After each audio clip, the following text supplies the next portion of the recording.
doing our usual Monday stream.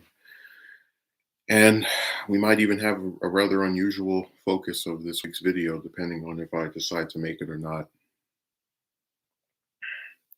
Now, for those of you who haven't been, I don't want to say paying attention, but maybe not keeping up with my stuff, I've been more active on Discord than I was in the past year. And when I say more active, I'm referring to going to various servers, speaking to more people. Um, and I pretty much did this just to kind of see if we would get more repeats of the same behavior that caused me to walk away from the site altogether. And I can say that that has been the case where it's just been repeats of stuff from 2 3 years ago, just in more current era. And I have to say, there's one encounter in particular because I've talked about a couple of them that I've had on there, and, since I started again. But there's one thing in particular I really want to bring up. But before I do that, I want to talk about something someone said, and it's actually the reason the stream is titled "The Bigger Person." So this person I'm going to mention, and the dumb thing they did is up for consideration for a video. So I might make a video on them. Now, this other person I was telling about this. And I guess it just goes back to this thing where people, for whatever reason, I don't know why they do it. I don't get what they get out of it, but they feel this like very strong compulsion to exercise as little empathy toward you as possible, while finding all these different ways to like basically justify you not saying something about a person doing something screwed up to you is the way of putting it. Um, so I tell this person that I'm thinking of making a video on this other individual, and they say, I wouldn't, but that's me.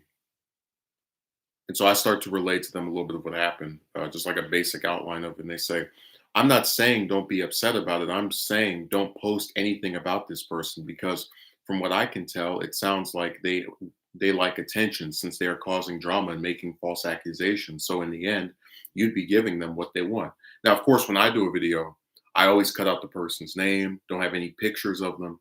So it's complete nonsense to believe that me doing a video where I talk about someone and show screenshots that are edited to where you can't see their name is giving them attention, especially if I don't even send them the video, so they don't even know they're in the video in the first place. So after I respond and like outline this to her, she says, "Do as you please." Um, and then I explain more, and then she says, "Okay, but why post anything about anyone at all?" And I said, "Because they do that to me." So she says, "So be the bigger person. Just because someone does something doesn't mean you should do it too." Now, I don't know how many of you remember this, but I had this like this line I would repeat about how people online want to be able to say whatever they want to you, and they also want to control how you respond to what they say. So I gave the example of the person that earlier this year came in my comment section and wrote like 5 paragraphs, and in the paragraphs he's like, "I'm waiting for him to talk about me on one of his streams." And I was just reading this and I was like, so I'm supposed to have someone write all this nasty stuff about me, and then when I do a stream, just act like it didn't happen. Just it's just another day in the neighborhood.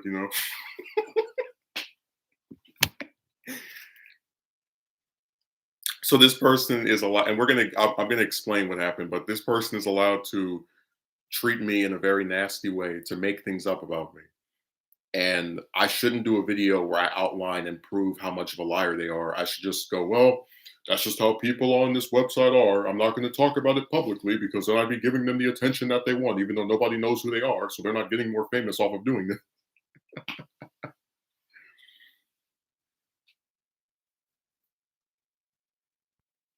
Just because someone does something doesn't mean you should do it too. I said if I believe that, I would be accusing her as well.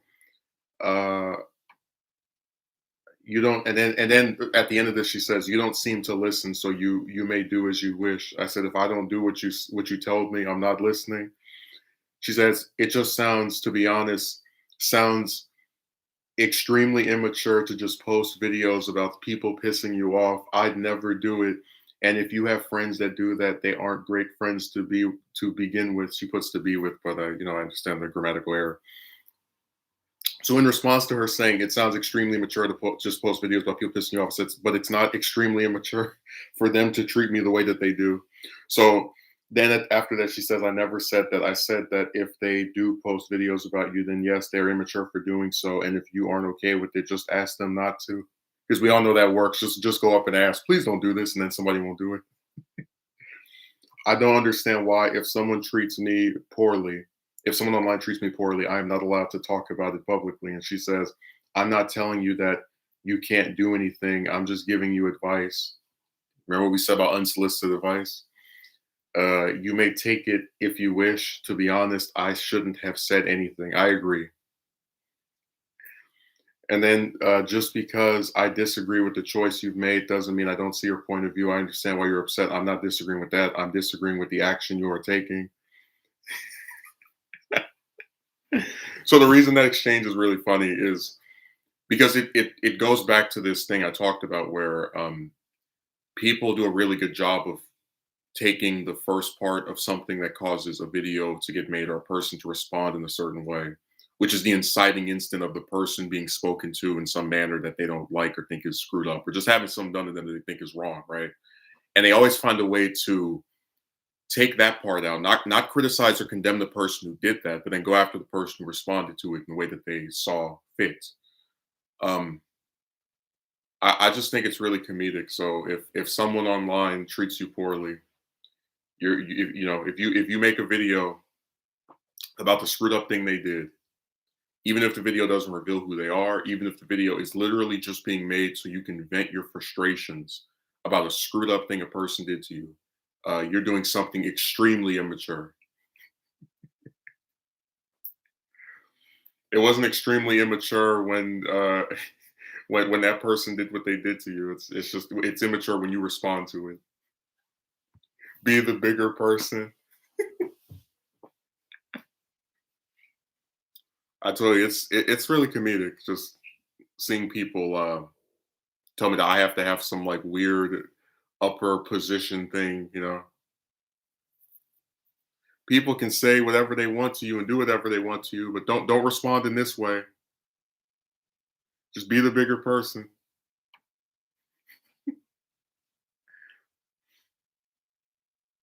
So let me get into what is being alluded here because I realize we're almost 8 minutes into this. And I haven't actually talked about or really specified what happened. Um, so I was in this server, and it's a server where I met a lot of goofy people. And there was a user who I started to speak to. We had a call, after like 2 or 3 weeks of me trying to get one, and it was pleasant. So we have a second call, maybe a week later, 2 weeks later, a short time later, not that far apart from the first one. And during the second call, this person out of nowhere, like the call starts with them completely normal, and out of nowhere, and I even, we'll get into the proof. Out of nowhere, this person starts to cry, and they reveal the all this different stuff about how they're, abused by, this relative and all this stuff, right? Because I asked them, what happened, and it's so interesting to me how when you're put in a situation like that where you have a person who is clearly in distress, right, in a call with you that you didn't even know they would act this way during. I don't. It's kind of like it's hard to like in retrospect. A big part is like, why didn't I just hang up? But then it's also the thing of if you appear to demonstrate some kind of compassion for the person, you try to hear out what is bothering them. So after we have this second call, we have a third one where the person says a lot of dumb stuff about everything. But whatever. I still am interested in speaking to him. So at some point after this person asked me how I'm doing, and I'm not in a good mood, and I don't really want to explain this stuff to them. So they come up with a good idea to basically hold hostage me having a call with them if I don't answer their question, which I thought was hilarious because we've talked about this before. There is nobody on the entirety of the internet out of these unknown chicks that is like so desirable and so interesting and like, oh my God, if I don't speak to her again, I don't know what I'll do. Not a single one. So I didn't care that that she was trying to do that because it doesn't bother me. I'm the one who's interesting and fun to speak to, which is why they try to talk to me for 2 and 3 hours. Like whatever. If you don't answer my question, we will not have a call again. Good. So during this exchange, one of our last two exchanges, this prick decides to accuse me. They say that I forced them. Matter of fact, let me read what they wrote because I don't even want to paraphrase it. Where is it? Yeah, so this buffoon says, "Oh, I remember now when you was doing jokes about the day I was crying and you forced me to say what's happening so well." I said, "I didn't make jokes about you crying." And they said, "No, I just give up because apparently I'm disturbing you. I sat there and tried to understand you." And then they said, "Tis tis." I said, "I didn't force you to tell me anything." And they said, I wanted to record it, but okay, I don't care about that." So, same person who volunteered all this information about their tragic backstory and I guess their tragic ongoing events as well, because you won't answer their goofy question, accuses you of forcing them to reveal their tragic backstory.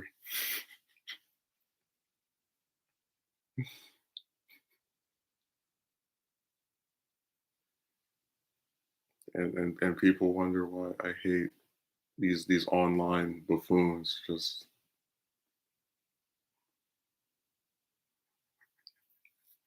I would love for someone to come in here and explain how you make a person that lives in another country that you've never met in real life, that you will never meet in real life, tell you about their past. Because I've had plenty of them that, just people I've spoken to on there where you ask them something personal and they say, I don't feel comfortable answering this. And then that's it. I drop it. I asked one person what their first name was. They didn't want to tell me, so I didn't ask again. I had another person who I don't think, yeah, didn't want to tell me how old they were, so I didn't ask again. Just stuff like that. It's not, if someone online doesn't want to reveal something to another person online, then they won't, which is why it's all the more comedic and ridiculous to have an individual tell you that you forced them to reveal their past. And again, just I'd like for people to put themselves in my position. You go into a call with someone, your second call with them, and out of nowhere they start abruptly crying. Wouldn't you then be incentivized to ask what is wrong or what happened, or inquire as to why they have suddenly started to burst into tears?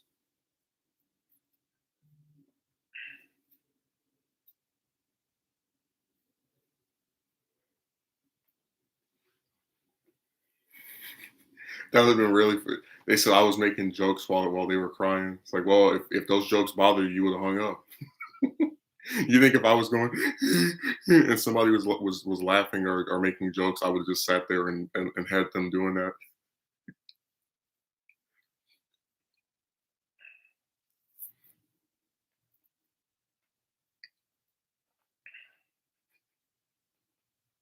You forced me to tell you about my tragic backstory. You made me do this. You reached through the computer and probe my. They make me sound like I'm Professor X. I have my telepathic powers to make people say things about themselves. Because I know one of his abilities, and Magneto has this, or at least had this too, because he used it on Angel's parents when they came to the mansion while the X-Men were away, where they can manipulate people into either an emotional state or saying something. Like Magneto uses his magnetism to make Angel's parents like go to sleep, like go lay down, and they do it. So that's what I have. I use my powers to make her reveal all this stuff about her past.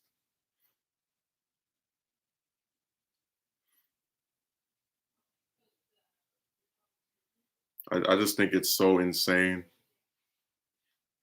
And that's why I wanted to do a video on it, or I was like getting really tempted to, because the idea that someone can accuse you of something, right? That is so ridiculous. And you know that they're only trying to now make up, because again, if it was really a problem for her that I sat there and listened to her trash, she would have hung up.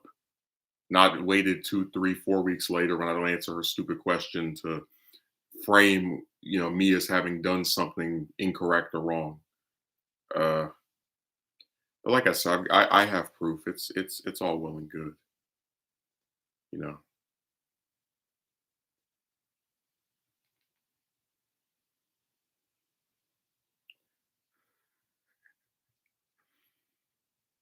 That really is a thing people like to do. Like they talk nasty about you and say gross stuff about you, and then they also want to control how you respond to them.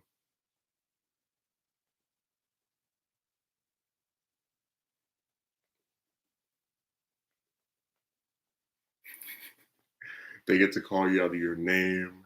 They get to accuse you of things. They get to it's like just any type of thing they like, and then when you respond a certain way, I can't believe you made a video on me. I can't believe you talked about me on the street. Some of them actually do get mad about being mentioned without you saying their name. I've had it happen at least twice. I'm like, I don't feel bad at all. You guys do this gross stuff, and then you want some weird protection from a person that doesn't owe you any type of shield or defense. Because like I said,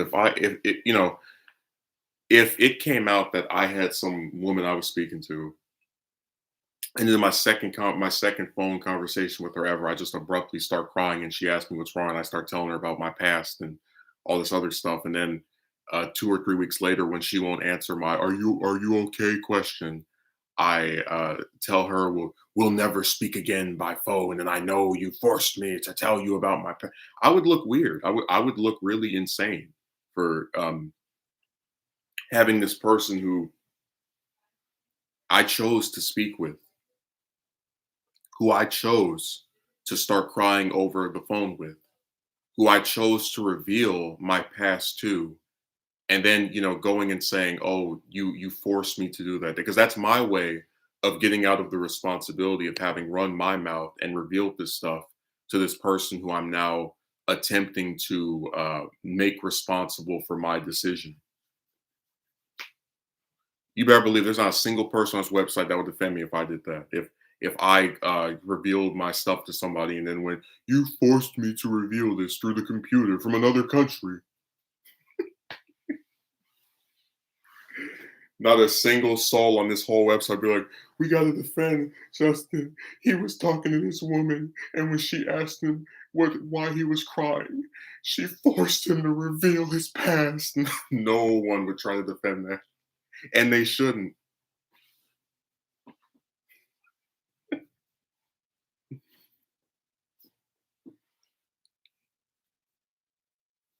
It's extremely immature to make videos about people pissing you off, but it's not immature for a woman to accuse a man of forcing her to tell him about her tragic backstory when all he did was ask what's wrong. No, Akatsuki Merchant. I hate having to recount what happened. Right before I started streaming, there was a person I was debating with who tried to say that supposedly it's extremely immature to do videos on people that piss you off or do something to you.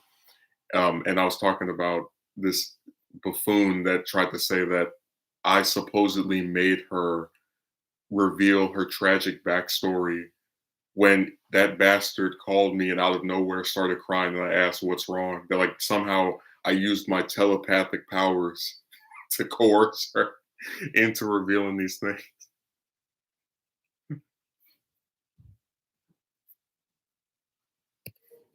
I didn't know you just woke up. Next time you'll have to send me some kind of record of your schedule so we can start the stream. Right, like it could be your alarm clock. You get the little notification on YouTube, and then you jump on here.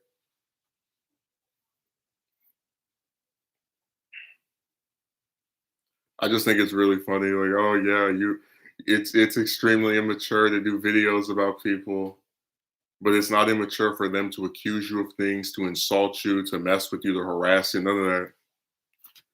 You saw all that trash that people wrote in my comment section about you can't get a woman because you look like this, you wear that, you probably own this, you probably did that. That wasn't extremely immature. Okay.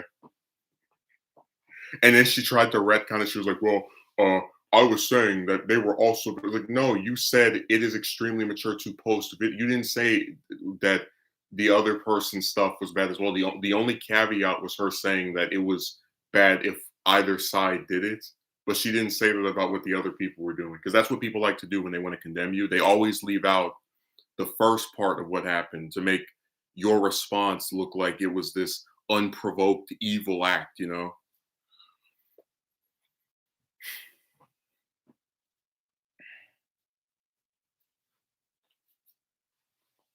They're telling me I don't have the right to vent about something stupid that somebody does to me. Just give you an example. The guy that was in the Sets lying world record video. It's like what other response am I supposed to have to a person who won't speak to me, right? Who won't directly address me, but will sit here and write all these paragraphs about me in a Discord server.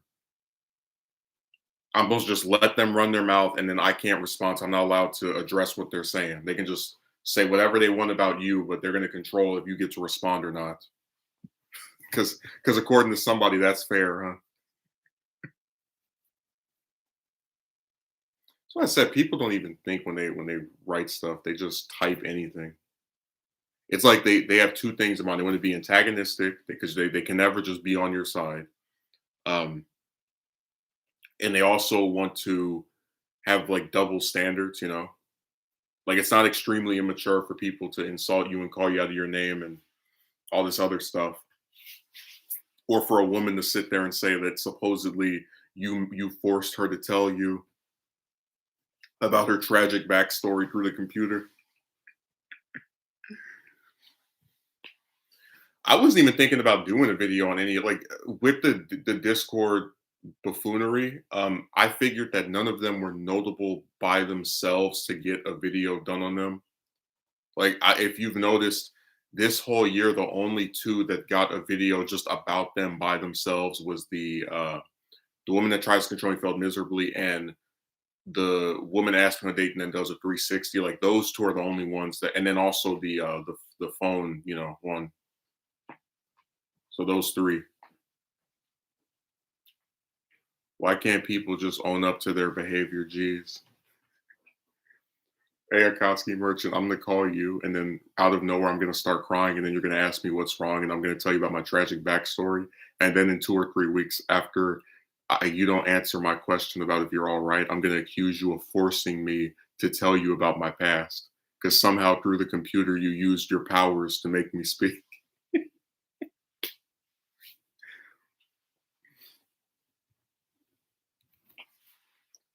They don't own up to anything.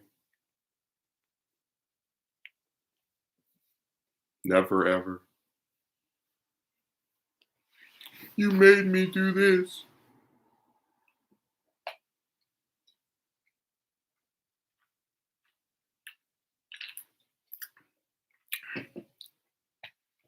That's a really interesting. I don't mean to turn into a psychiatrist, but that would actually make for a good case study. Better watch out, I'm psychic. No, you know what? You're not psychic. You like because remember, she told you about in this, you know, in what actually happened, her past, right? Just from you asking what happened. So you have some kind of power that makes people do what you want. You do like the Jedi mind trick, basically. But that would make for interesting case study on just this like thing people have where they want to say or do whatever they want to you, like call you out of your name, insult you, accuse you of stuff, but then they also want to control how you respond to what they do. I think that's interesting.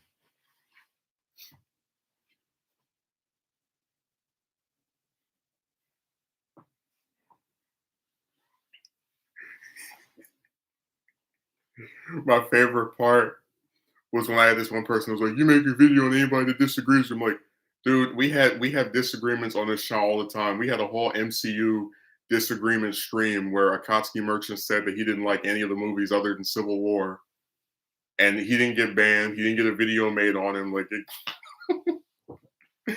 it's the same thing with this broad. It's like during that last call we had, she was trashing this one movie series I really like. If it was just these 3 calls, 2 of which I didn't really like, but whatever, she wouldn't have a video made on her. Probably wouldn't have been unfriended either, but, when you sit there and accuse me of something as ridiculous as making you from another country tell me about your past, I'm not gonna respond to that in the most nicest of ways. It's like if I was so mean, I would actually put people's names on here because I can do that. I think people like to they always don't really acknowledge the courtesies that are given to them. I can take if I make a screenshot or a video about this person, I can take screenshots of them and I don't have to alter them at all. I can just have their name in it, have their picture, because their avatar is their actual like face, but I don't care to like give them publicity, so that's why I don't do it. Yeah, I think those kind of people are genuinely mental ill. Well, you get why this exchange I had before the stream really bothered me, right? Because it's like, here's a person who knows you are only doing considering. You're not even saying you're going to do it. You're considering doing this video. I'm not, and again, it's consideration because I was like I didn't know DVD Mobile Adventures 9 would get as many views as it did, 100 plus. So I'm gonna do a 10th one. Then I've got this other romance video I was trying to do. So that's one of the reasons why it's a consideration. I got other stuff I want to do. But here's a person who just knows that you are only thinking of doing this video because someone else treated you poorly, right? And her response to that is to say, "Oh, be the bigger person," and it's extremely immature to make videos about people that piss you off. Which is why I said she was being antagonistic.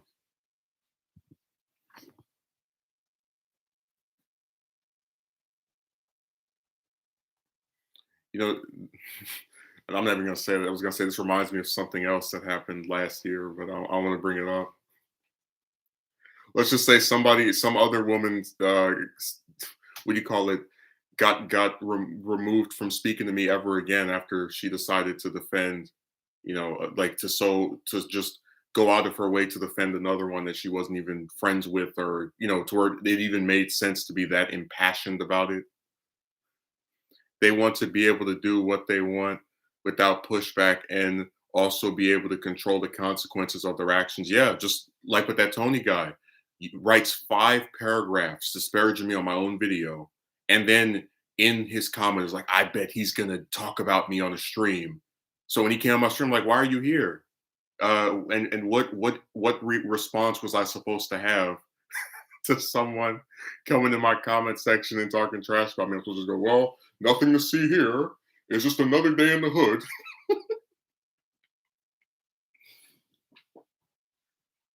No, that's my favorite part of this stuff. They really expect you to just sit there and be like, "Yeah, can't say anything." I don't know how anyone even just how people defend that boggles my mind. Tony the baloney phony. Remember his name was Romance Aficionado Tony Surratt because that's how he acts. He was like he makes up with you in one stream and then he starts coming around and then he changes his name to Trevor to start trolling you again. So it's like what like given these people literally prove they're not even worth a breath.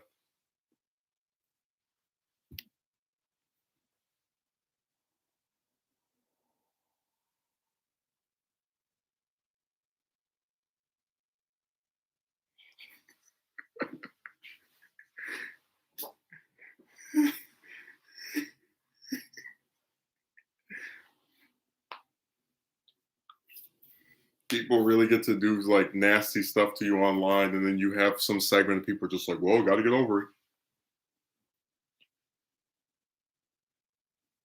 I think that is insane.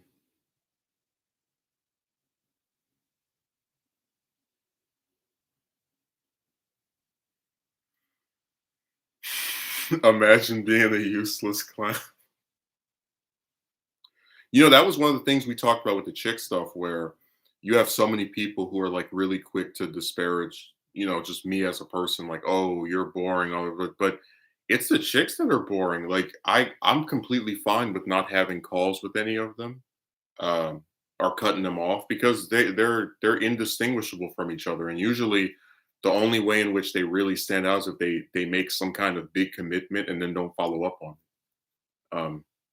A good example of this would be the one that was telling me I could only what was it, speak to her once every 7 days or send her a message 4 times a month or some other crazy weird schedule thing where I was like, I don't think I deserve to be treated this way. So I walked away. I unfriended her, kept it moving. Uh, and I didn't think about, oh man, what if I never have another call with her? Because she wasn't trying to have another one. But it is funny because her and this one I was talking about, the one that tried to say I supposedly made her tell me about her tragic backstory. They have something in common, which is that in calls with them, and I want to know if you've seen this before, Akatsuki Merchant. These people, when you have a call with them, they're very timid. They're kind of, I don't want to say nervous, but they're like reserved. They are respectful. They seem to act in like a decent way. And then for whatever reason, when they get behind this keyboard, right? Right? When they start typing stuff on this keyboard, they feel this like extra sense of strength, as in when you're having a call with them, they're nice, they're decent, they're at least pleasant to speak to, right? And if they do make an insult, it's done in some joking manner. But then when they get behind the keyboard, you start seeing the beast.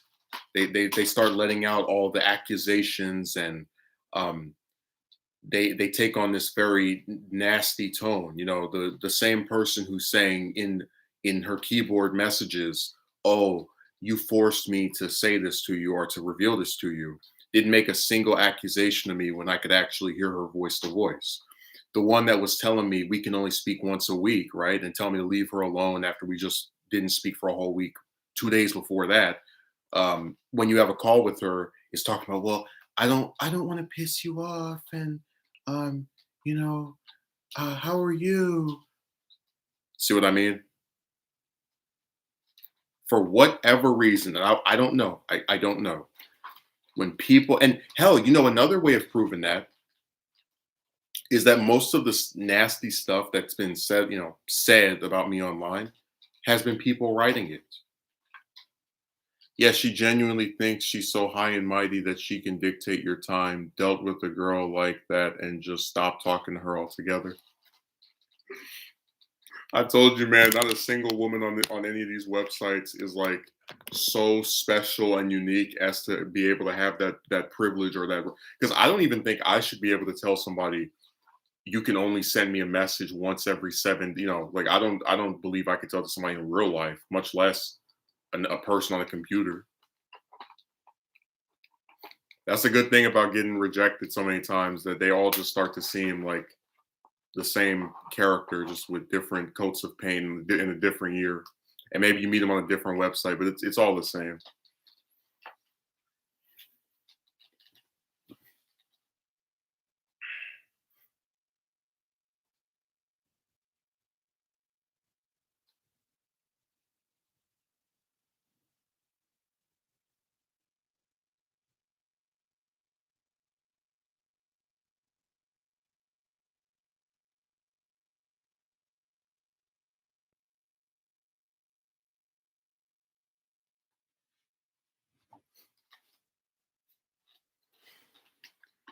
She's so high and mighty.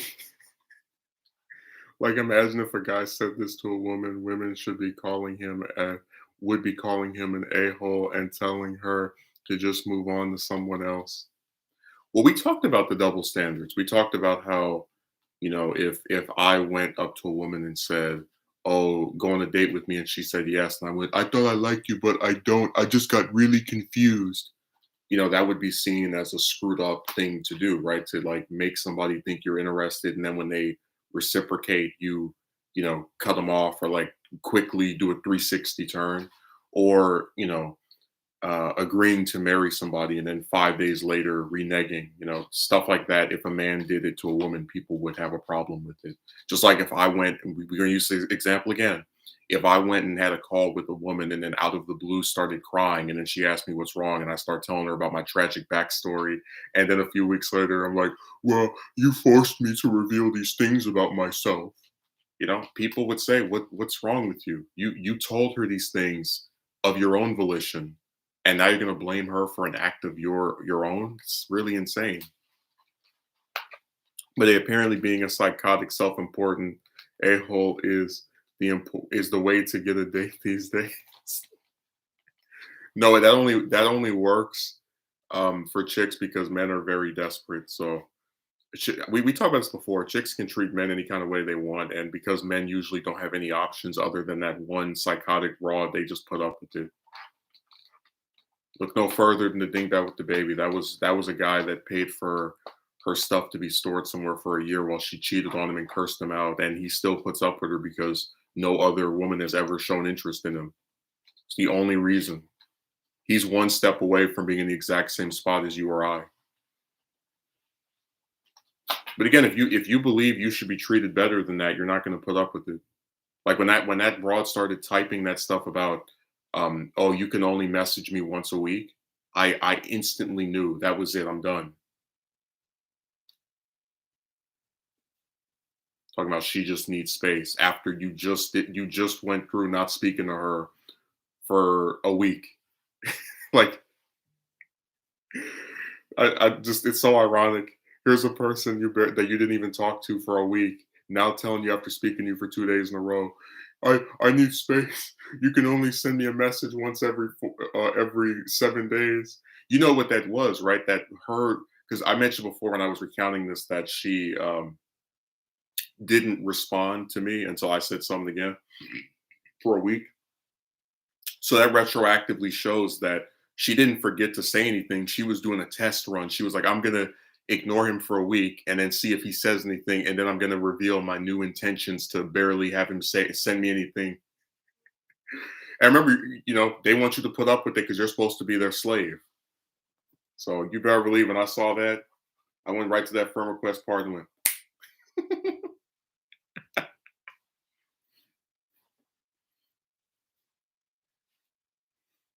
yeah, if you don't deal with a chick that has negative traits, you don't like another guy.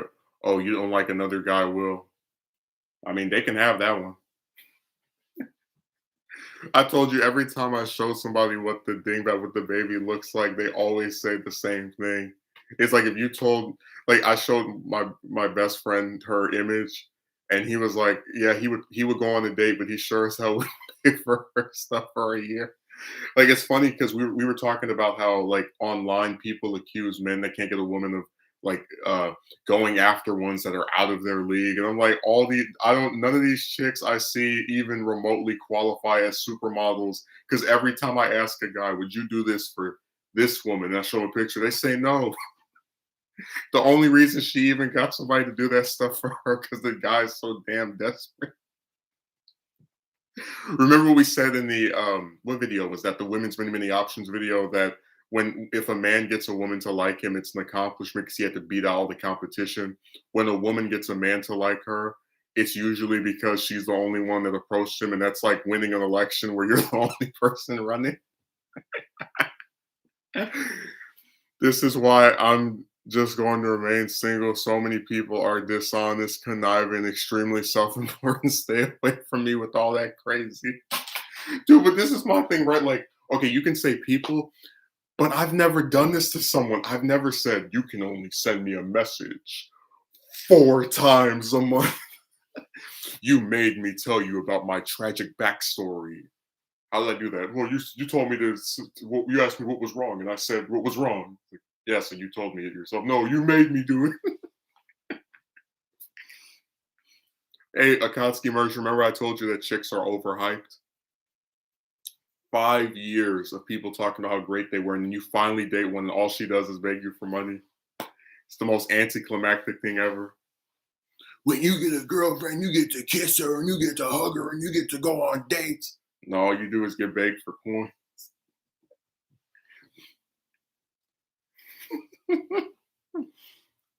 That was the totality of her usefulness, just begging somebody for something every time.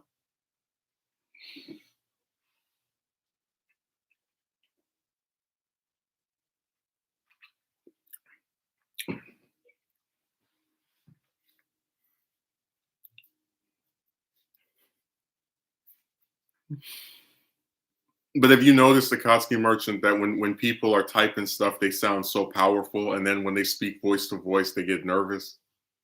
Because I'm telling you, all these, like the one that was talking about, just leave me alone, thanks. She never said something that rude to me in both of those 3 hour plus calls that we had.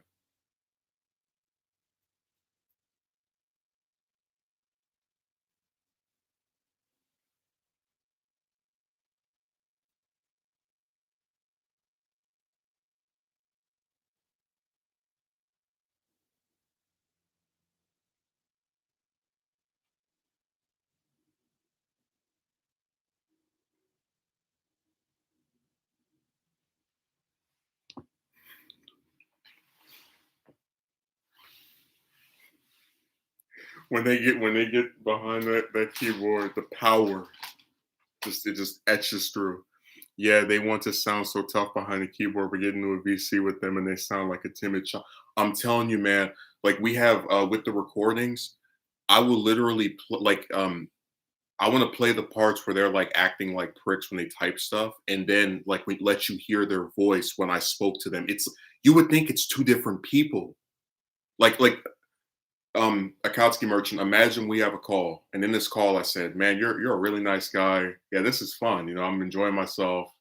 How you doing? What's up?" And then you start typing to me. Well, it's not my fault that you are lacking introspection and incapable of the slightest degree of understanding my complexities as a human being. You're like, what the hell? Like, how did you go from being this at least decent sounding individual, right, to this complete prick, over analyzing, lying douche when you're typing stuff?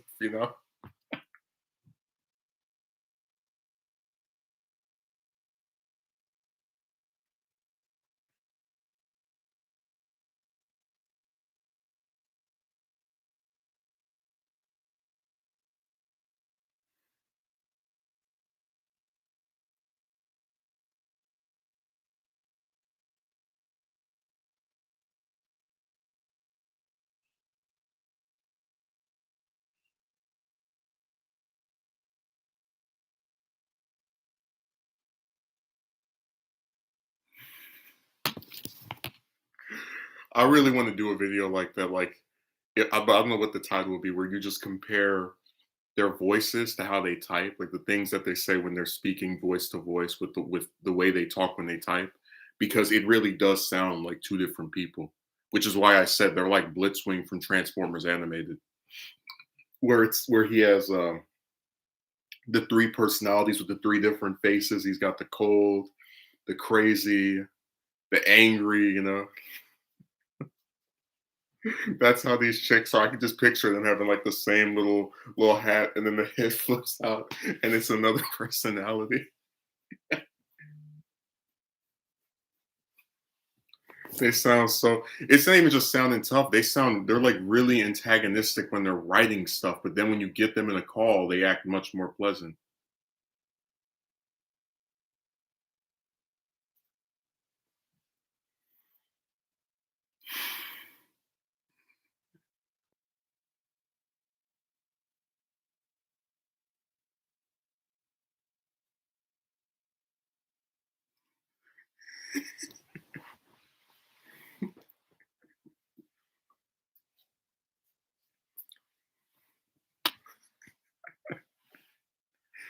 I want someone to do a video like a voice comparison to audio, where we just see the difference between how they talk when they type and how they speak when they're actually talking to someone in a call.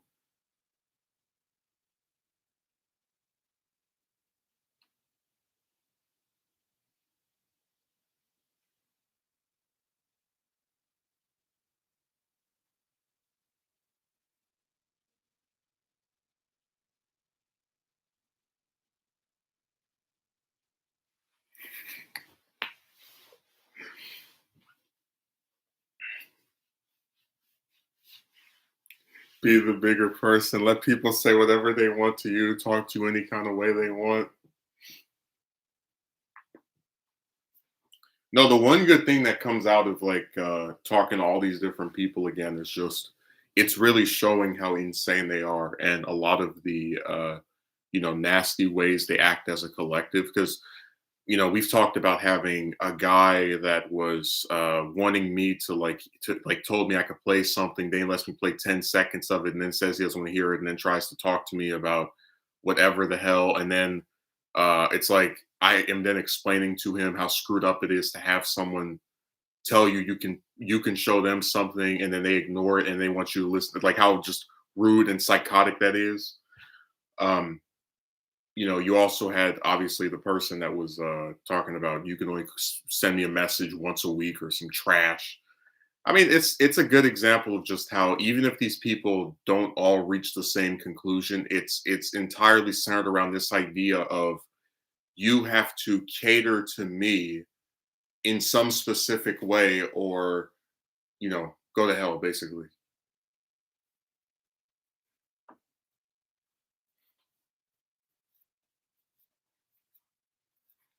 That'd be funny if I go back in that server with her. I'm like, hey, did you miss me?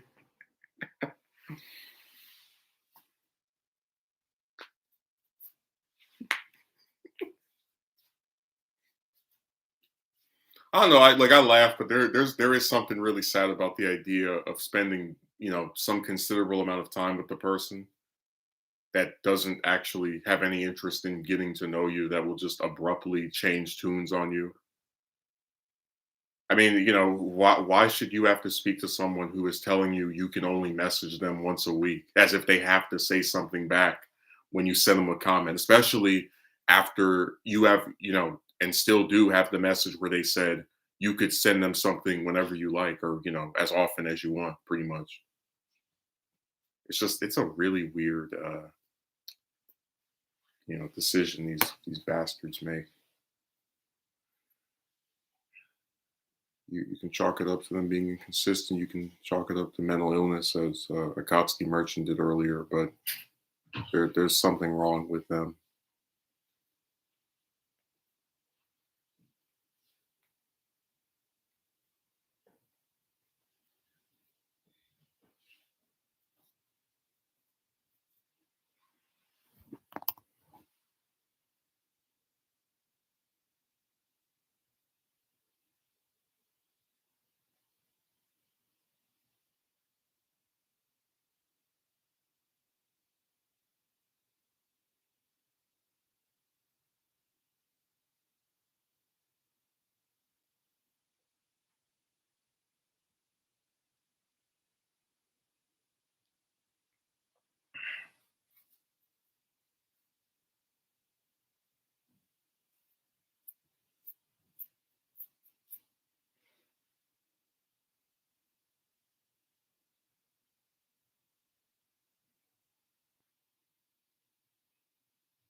I remember James was getting messed with by that guy that came on my stream talking about you probably don't have a license. Like it's funny because I'm like right now making this joke about how we talked about there's always that one thing you have that they overanalyze and make a lot more important than it actually is. Like I had people who were leaving weird comments about you wear a cross, just it was funny because it goes back to my thing of how I've never seen a bunch of guys sit around talking about a woman and go, "Oh yes, she's really hot and attractive, but I don't like her necklace." And it's just another example of how when you sit here and have enough people see something, they have to overcompensate, find something to hold up and try to use against you, no matter how insignificant it actually is. Pretty much anytime you see something that the other gender doesn't get made fun of for, it's not that consequential. Like we had other people that were talking about clothes. Like I've literally never seen a bunch of guys sitting around talking about, I won't date this woman because of the shirt she has on today. Just stuff like that.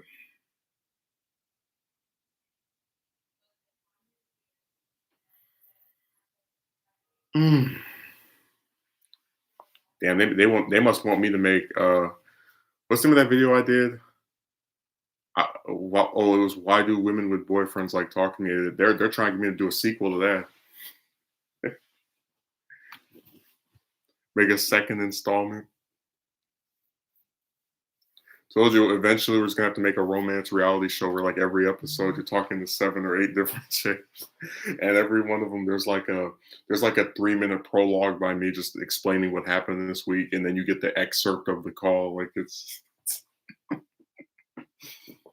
like that's the joke we have where it's so difficult to get a date, you have to end up talking to 10 or 20 different chicks a month. That's always the funniest thing, just imagining how like some of the advice people give actually being played out in real life. Like you had Gertz talking about it is possible to get a date if you treat it with the utmost focus by talking to lots of women. At the same time as that clown was talking about focus on yourself. So you're supposed to focus on yourself and talk to loads of them at the same time. I tell you, they don't even think when they write things, they just type stuff.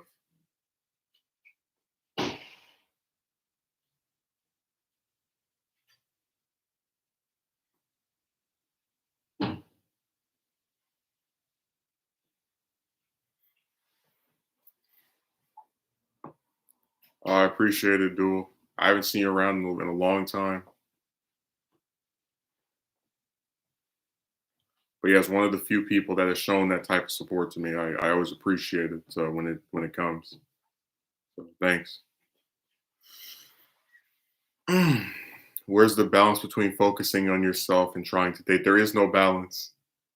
That's why the people who say this type of stuff don't even give one. They like you have the same person who says focus on yourself, telling you to treat getting one with the utmost focus. So he doesn't even know. You know what? We might as well just start doing shadow clones, right? Where you have like one clone that's at whatever, and then another one talking to this woman, and another one talking to that woman.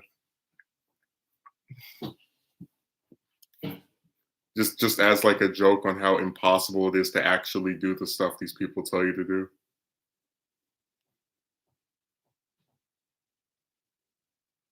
Yeah, you gotta be the bigger person. Get out of here.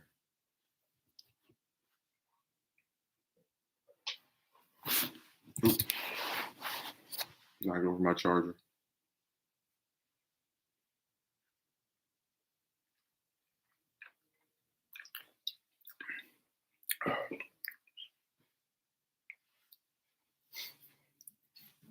They sound so tough behind the keyboard. I'm telling you, there's a real disconnect between the way they act when they have to speak to someone voice to voice and the way they act when they're just typing things to you. And I would really love to do a video where we have the different recordings of them and we put their voice on top of like the stuff they're writing so you can see it. Because the one that was talking about just leave me alone, do that again, thanks. It's the same person who, said, I don't want to piss you off. I'm afraid to upset you. But when she got behind that keyboard, we saw the beast.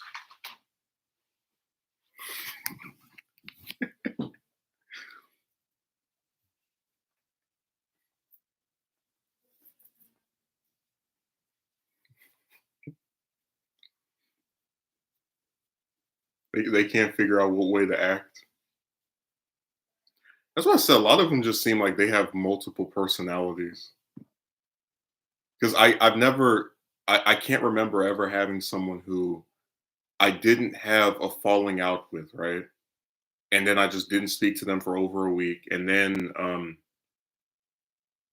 that's why this stuff with them is so weird because you try to like you recall what happened, you try to figure out what could have led to this. But it literally was you have 2 calls with this person, referring to the one that was talking about you can only speak to her once a week or whatever. You have 2 calls with her, then she doesn't respond to you for a week. Then when you finally send her a message to say something, to get her to like say something back, she has 3 different excuses for why she didn't respond back to you. Then you ask her to have a call the next day and she says, we'll see, which is like, I really hate when these people can't just say no because they leave open the door of doing something with you that they have no intention of following up on. So the next day when she says she doesn't feel like having a call, that's when we have the one argument. That's when she decides to claim that our personalities are incompatible, but you can still speak to me just once every 100 hours. Like, yeah, I'm good. But you get what I'm saying. It's really difficult to figure out like what exactly caused events to go down in this manner. That's why I think a lot of them are self-sabotaging. Like they just want to screw things up as much as possible.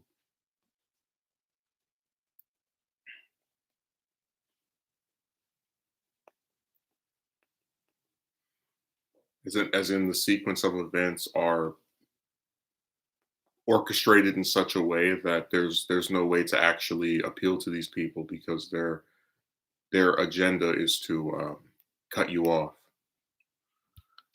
and they will do that. Even though it was me that pulled the plug. But again, I don't. That's in response to having someone say you can only talk to them once a week after they've claimed that one argument supposedly makes you incapable of speaking to them. So what I'm conveying is that I think a lot of them really get off on wasting people's time, and because they have nothing to do themselves, they'll spend some ridiculous amount of time with someone they have no intention of actually doing anything with. And it's another one of those bizarre patterns. Yeah, she told me she was from Australia. She's just as stupid as the other one that was from Australia. They don't grow them smart over there. It's her and the one that agreed to marry and then reneged a few days later that are both from that country. In the comment section of the one with the recorded call, the guy was like, "Well, this proves that international chicks aren't any better." Like, I don't know who that needs to be proved to. There's a whole bunch of them I've spoken to that aren't from the U.S. They do the same stupid stuff.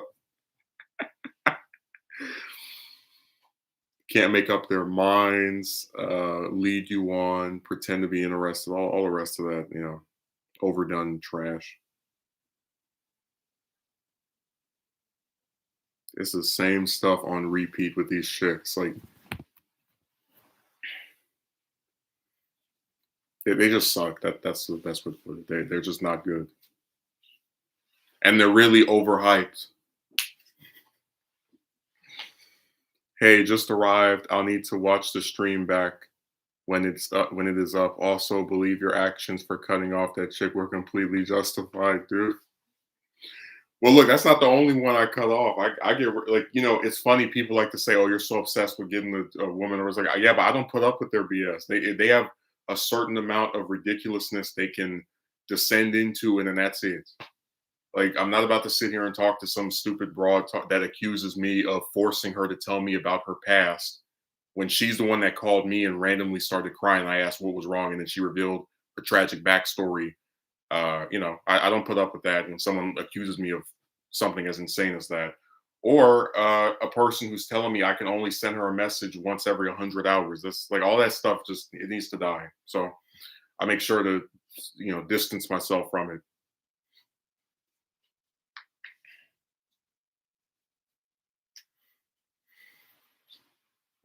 Told you the one good thing that came out of getting turned down over and over is that you don't believe in any of that trash about finding the one, or if you just compromise, because it's always you compromising. Like it's always you who has to do something to appeal to the other person. And when they start getting really ridiculous with it, that's when you have to, you know, have some semblance of self-respect and just step away from their nonsense.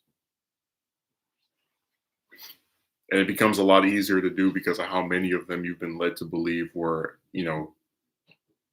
special in some way, and then you find out it's more of the same.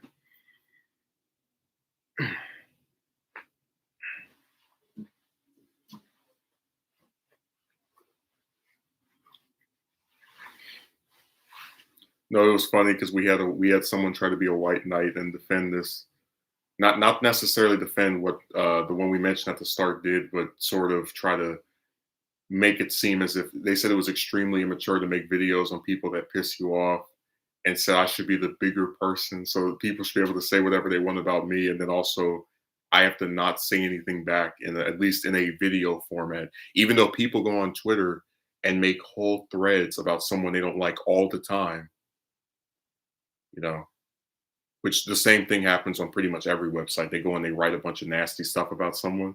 But if you write stuff about someone and they use that to make a video, it's extremely immature. Not the screwed up thing the person did to, to propel you to do that anyway. But let's cut that part out.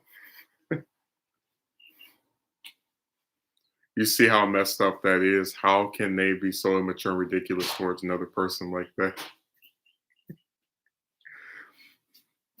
I told you what it. Well, I didn't tell you, but like what it was that this person, I guess, started to regret the fact that they let out this personal information about themselves. So to make it not be their fault anymore, they have to say, "Oh, you made me do this. You forced me to tell you about my tragic backstory." But again, I don't know what else I could have done, because if you agree to have a call with someone and they start randomly crying, if I hung up on them, I'd be seen as insensitive or mean. So, and I'm not just gonna sit here and listen to somebody cry for an hour. So I don't know why I wouldn't ask what happened. That's why I said you can't win. Like if you ask the person what happened, it's bad. And if you don't say anything and just hang up, it would also be bad. I swear it's because it is online when they are behind their keyboard, gives them some unimaginable powers or something which they think they can avoid any consequences. They feel real power. We even had this conversation before you showed up, where I talked about how with both of these chicks, the one that was accusing me and the one that was talking about you can only message her every 7 days. In the calls I had with them, which both went on for multiple hours because there were multiple calls, they are timid, they are nice, or at least pleasant. They don't, and if they insult you, it's like as a joke or some kind of like playful thing. And then when they get behind the keyboard, they talk in this extremely douchebag, jerk, prick, um, dismissive, antagonistic, anime villain sounding way. So, you know, I was talking about how with the one that was saying you're going to speak to her once every 7 days, you have a person who says in messages, uh, no, what, just leave me alone. And I already did that for a week. Do it again. Thanks. Bye. But then when you talk to her in a call, she's like, "Oh, I'm really afraid of upsetting you, and uh, how are you doing?" It's a complete reverse. And she was that same way in both calls. The second one, she was less entertaining because she was upset over something. But the point is, they don't talk this way when they actually have to speak to you voice to voice. It's when they get behind that keyboard that the beast comes out.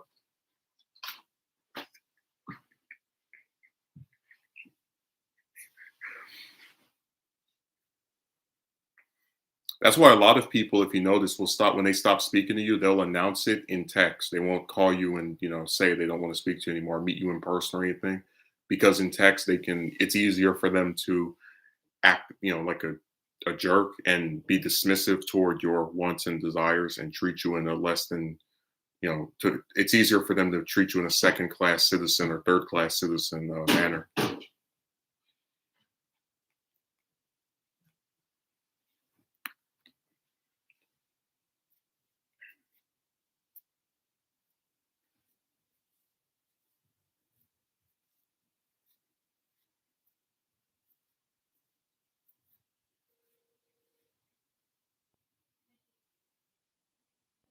I just don't feel bad about doing videos on them. I really don't. Like people, like one of these days, I'm just going to go on every website and show where I've been talked about. And it's like, you can't tell me that it's okay, that it's wrong for me to do a video, right?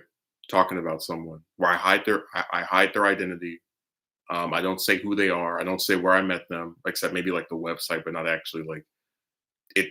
I go out of my way to try and protect them, as far as their identity is concerned. And then people on all these different websites get to call you out of your name. They get to call you um, different demeaning stuff. Like I don't understand how you're supposed to be nice to internet people who have proven year after year that they are the grossest group of people on the planet. What sense does that make?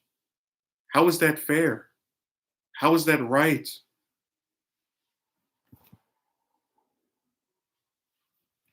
I'm really perplexed. What is remotely okay or rational about telling someone you need to be the bigger person so that the same people that you be the bigger person for can keep insulting you and talking trash about you?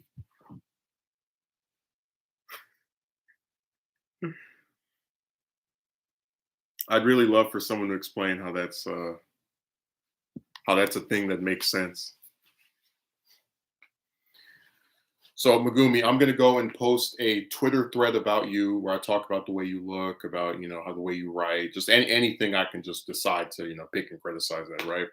And I should be able to do this because free speech. But if you make a video about me, that's extremely immature. It wasn't extremely immature for me to write all this nasty stuff about you, without you doing anything to me first. But it's extremely mature for you to screenshot what I wrote and then respond to what I said. That's so out of line.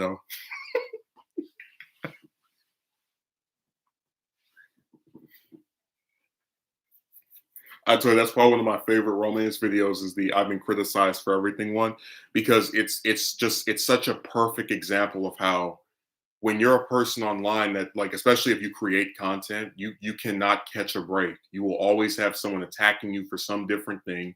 And then if you attack a person, usually again after they've done something to you, then suddenly it becomes too much, for people to handle. It's now a bad act. They undergo some dramatic change when they are online, talking through text, but by voice they act all reserved or seemingly like a decent human being. It is a very strange, bizarre contrast. And these aren't the first ones I noticed it with.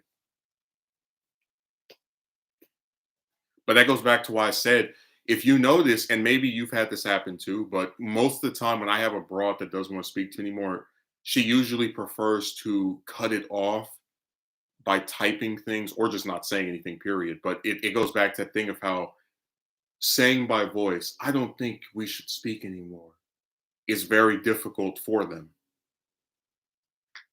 because it doesn't allow them to fully disengage and act like this emotionless, cruel Mr. Freeze robot that doesn't feel anything as they cut off someone who they claim to care about. Because that's one of the things they love doing. I care so much about you. We're friends. You mean so much to me as I'm throwing you in the trash. I am very concerned for you. You are someone I have great appreciation for.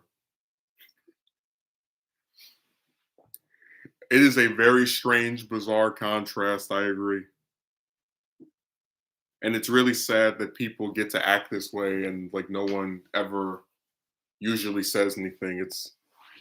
But again, it's because a lot of it has to do with it being the internet and online. People think they can act and say anything they want.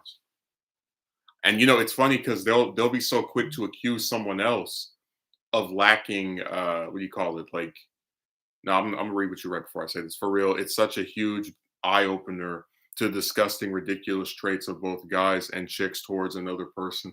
Or remember that just because we criticize chicks here doesn't mean we don't criticize men as well, like all the ones that come here and defend them and make up the worst arguments ever seen.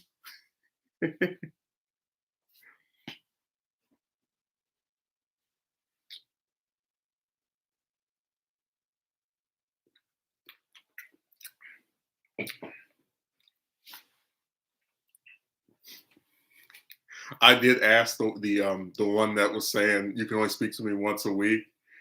I did say to her, which I did ask her, would you prefer me as a ghost?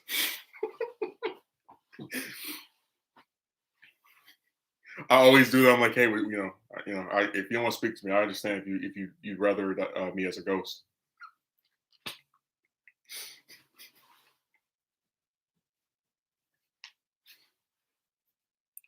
That's my favorite message to send them because it's like a preview or alluding to the fact that we don't have to do this. You don't want to. I can disappear and be gone forever if you would like.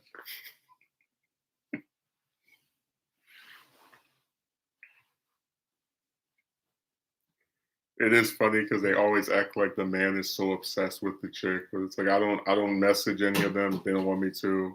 It's usually me that unfriends them. At least that's the current trend anyway.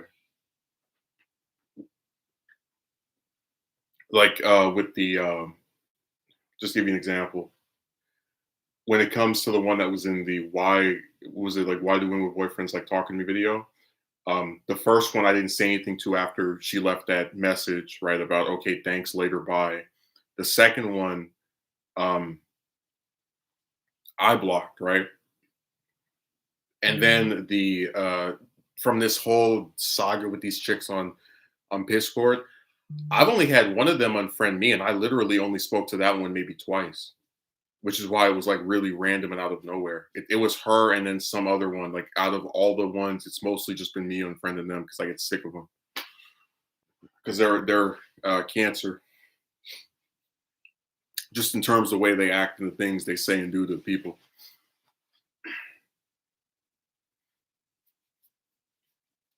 That's why I think is really comedic. A lot of times I'll unfriend them either if they do something that really upsets me or if they start lying or we just don't say anything for some long amount of time because then it's like what's the point? I just don't have an issue with cutting off these chicks because it's all the same. And I'm sorry, but one of the downsides of getting turned down over and over by chicks as a collective is none of them really stand out anymore. You know, that people can tell you that they're different, that they're not all the same. But if you keep getting the same results, you have a right to be discontent with them, to look at them and say, yeah, this one is like that one, this one is like that one. Again, I don't feel bad because there are I literally have proof that there are chicks that say the same thing about men that they've had so many bad experiences and they want to talk to. It's like okay, then yeah, you get to have the same view of them. Only difference is yours is considered taboo because people have this weird fetishization of always making attempts for people to keep talking to chicks because God forbid one man doesn't talk to them. It's the end of the world. I totally get why you would unfriend them. I am certain that they most likely would have done the same to you if the situation was reversed. They'll get rid of you just like you have with them. Yeah. Imagine how insane I would look if I was like, you can only send me a message once a week, person I just ignored for a week with three different excuses and said that I am not compatible with after having one argument in a month. You better believe they would unfriend me. And they'd be right to do that too.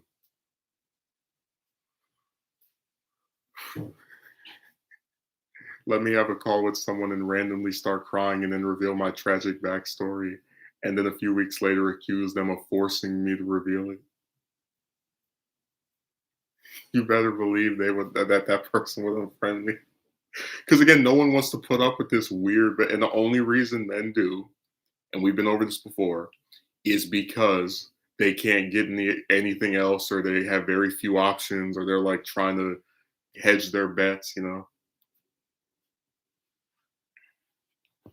Like seriously, if a man has more than like two chicks talking to him at once, and one of them approached him, or maybe he gets approached by two other ones, whatever, like just a number that is under five, a lot of these chicks would never get any attention from men because of the way they act. People online know good and well if they talked to or said half the stuff they said online to someone in person, it would be a different story. Remember, the computer makes them feel strong.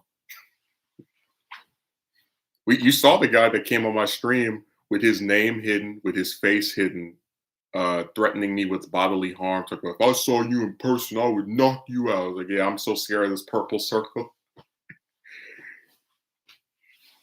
You know what I mean? Just people online love to sound powerful and tough, and everybody on here is a porn star bodybuilder. That's all they are.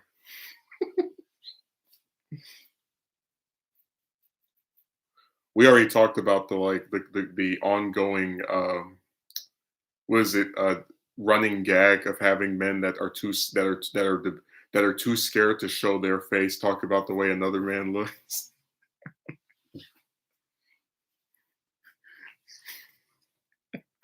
We've been over that trend too. You know, the thing is, like, I've seen some guys online talk about some woman they thought was ugly or hot or whatever. It's like, at least with that, it kind of makes sense because they're supposed to be attracted to chicks, so it would add up for them to talk about the way chick. But just like, how weird would it look if there was a woman who hit her face and went to another woman's video and she's like, you're hideous, Medusa, it's just you're like, what is this?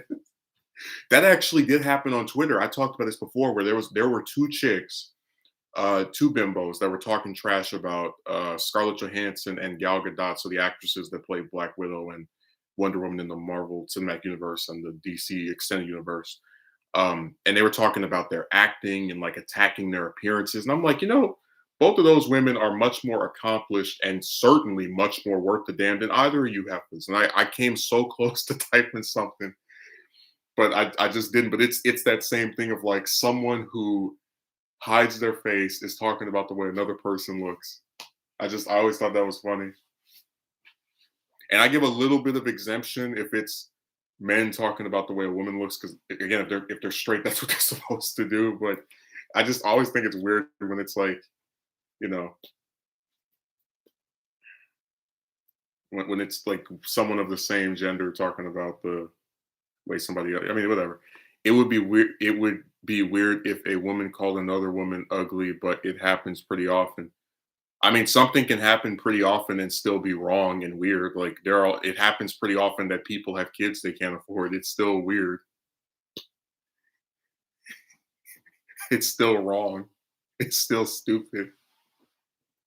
It's still brain dead. It's still a complete abdication of responsibility, which destroys the narrative that well, they only say that stuff when they're trying to crucify, a man online by saying that all these chicks are out of his league and then everybody's so pretty. Because I told you in real life, I saw guys talk about how unattractive they thought chicks were all the time. Like I remember I used to have this one science class in 12th grade, and one of my classmates, like these guys sat at a desk together, and one of my classmates like, that woman is so goddamn ugly. And the other one's like, I know, right? Wouldn't I so? I started laughing. Because like I knew he was talking about, and I agree with him.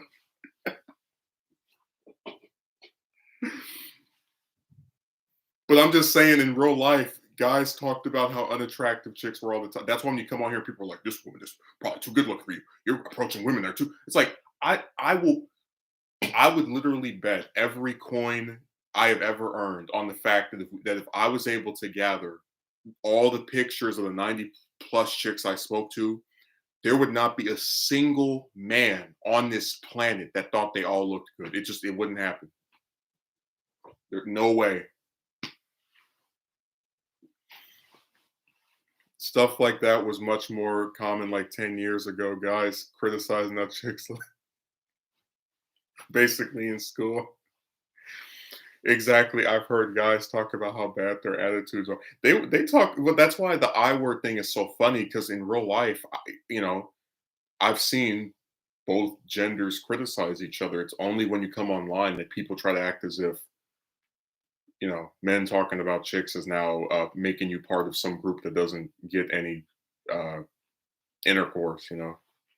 It's funny how this like really, really, really common thing I used to see is now like turned evil, according to these computer commentators.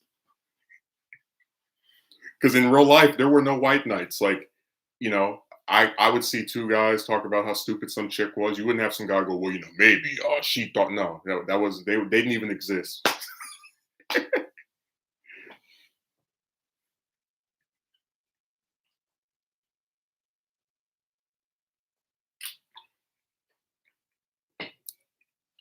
Everyone online is a porn star, bodybuilder, psychiatrist, philosopher. Do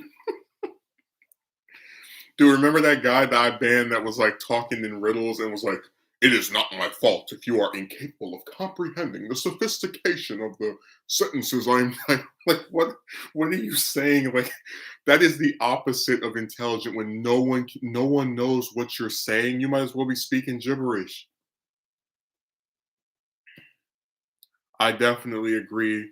Those guys didn't exist in real life or during school. I'm telling you, man, I've never seen a group of guys talking to each other. It could be two, three, four, five, and then someone's like, "Well, maybe she thought this, and maybe you did that, and maybe never."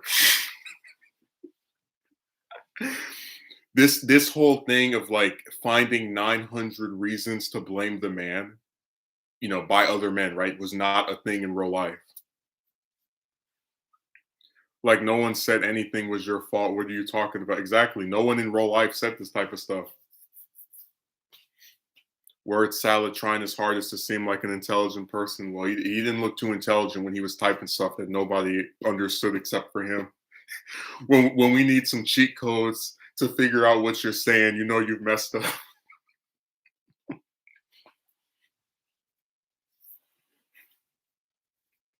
We gotta decipher your stuff like it's some ancient text in Egypt. Imagine coming to a little magnifying glass and like this book of all these different languages from hundreds of years ago, from thousands of years ago.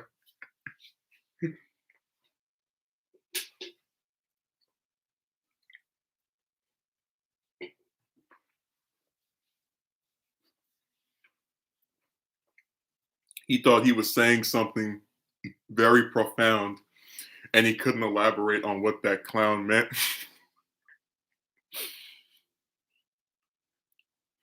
I just think it's funny. It's like, I'm going to write something that everyone in the chat is saying, we don't know what you're talking about. And like, I sound very smart. Yes, I do. Nobody knows what he was talking about. It was so weird. And then he did the inevitable. Someday the magic woman will arrive. That's when the romance issues will end and you will thrive. And though we say it'll happen at some point, year after year that it stays the same. So when we talk, there is no point.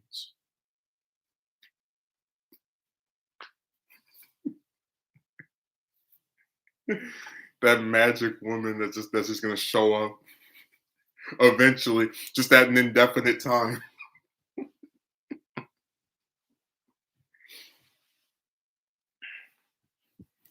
Told you, I really hate these bastards. All they do is say weird, nebulous stuff, and like nobody even knows what they're saying because of how YouTube posted a 2 hour. I'm gonna take a picture of this. I'm on YouTube on my TV. They have a 2 hour, 2.5 hour ad.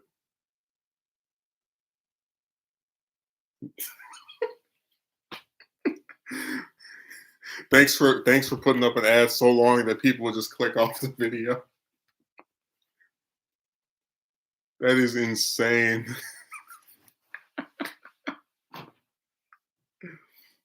I've never seen an ad that long before. I've seen like I know they make them really. I remember the first time I saw an ad that was long was when I was in eighth grade and they had some ad about Pope John or something, and it was like 12 minutes, and it was some weird conspiracy theory that he was going to come back that year. It was weird. And after that, it's been hour-long ads. 2 out. PragerU puts up like whole episodes of their podcast as commercials on my channel. 2 hours of them just sitting in the chair talking about all these different abstract subjects. Oh, they need to get rid of that. I think the maximum length for an ad should be maybe 30 minutes, and even that's pushing it. This proves like you don't even get that long of ads on TV, but somehow you need on the internet. This proves my point about how people will say the stupidest nonsensical crap and pretend like it's so profound because they're so desperate to pat themselves in the back. The magic woman that nobody is privy to the existence of and is not based on any evidence whatsoever, but I am going to say this to peddle my own narrative. And it's really scary because there are so many people that believe that. They just like, if you tell them about how year after year, this goddamn thing has not changed, and the exact same. You ask out a woman, she says no. You talk to another woman, then you ask her out, she says no. Just same thing year after year, year after. And regardless of what stuff they told you before, it stays the exact same. well, you're a very smart individual, and I'm sure someday a woman will like you. But they don't say if they don't say someday, they're like, eventually or at some point or and it's just so annoying. Like, where does it end? Where do you get to finally say, look, this is not changing? You're getting the same result over and over. You have a right to be sick of it. You have a right to walk away. They can never bring themselves to admit that.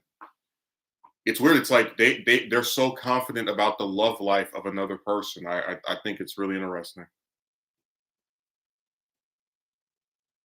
Like I love my brother. I think he's very smart, but I'm not going to tell you that in 10 years there will be a woman that will like him back for because I can't predict what's going to happen in 2031. Like it's a waste of my time to get caught up in that type of stuff.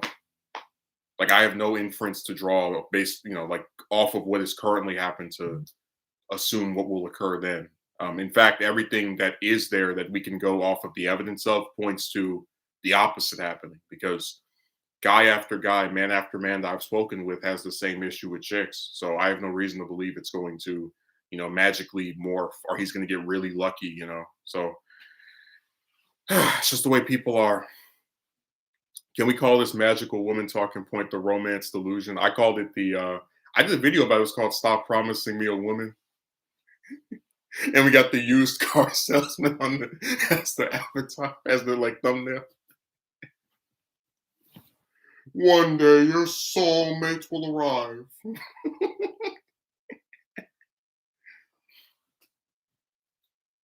That'd be funny if like this magic woman only shows up after I die. Like, because remember how we talk about people always assume someone is going to live forever when they're quote unquote young. So like, let's say I die when I'm 40 and I'm at it's my funeral and this woman's like, I've come to go on a date with just like, oh, he just passed. Oh well. Took too damn long. That's just like with Ghostbusters, where a lot of the thing behind them not doing a third one was just believing that they would all just keep living and living, and then after 20 something years, one of them passed, Ramus. So that's when they were like, all right, quick, gotta make another one.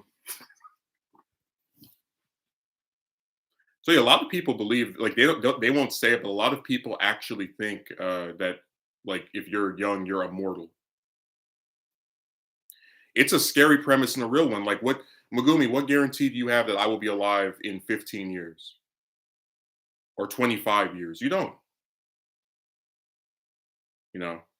That's why when I did my what video was that? It was called I think it was called I admit jealousy or something like that. But when I did that video, I brought up because it just happened the thing with Kobe where he and his daughter got killed in this plane crash, and his daughter wasn't even 20, and it's like I just use that as an example of how it's so weird to have people sit here and go, you have plenty of time. Eventually, this will occur and this will happen. But you know for a fact that a person just because that you think they're young doesn't mean they have plot armor.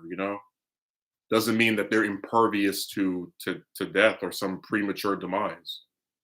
And that's why it's so sad that they think you are guaranteed this 15-year hiatus for a woman to just give you the tiniest bit of romantic reciprocation, and you'll be alive for it no matter how long it is from now, just because people assume since you're young, you'll live forever, or you'll live to see this.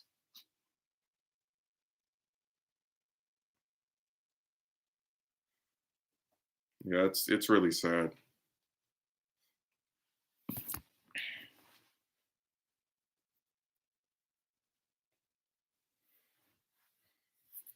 I told you most of the chicks that like, especially the chicks though, right? That are like saying, "Oh, wait, they've never dealt with rejection. They haven't been turned down by 10% of the amount of people that we have." So it's just they don't understand what it's like. That's why they can sit here and spout all this trash.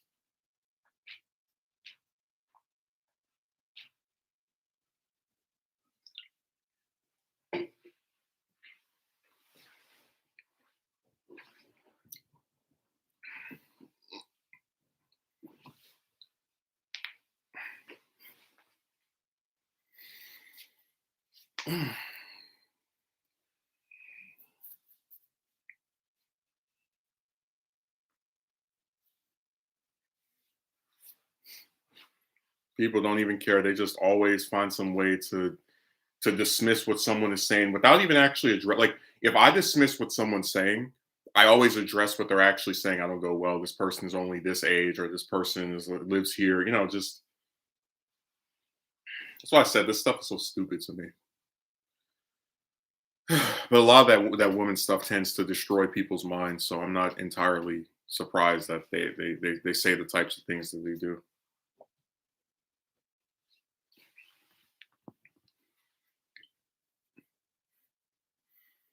It may sound like a scary premise, Megumi, but if you remember your own mortality, right?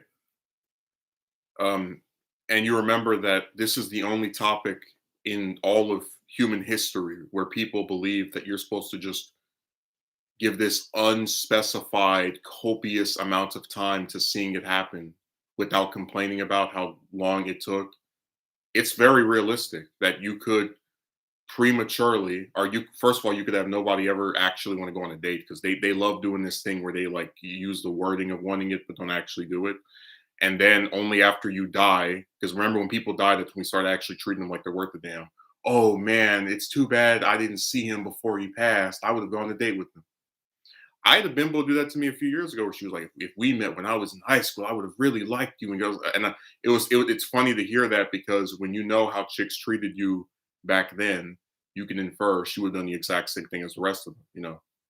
It's always hindsight where people try to make something sound appealing.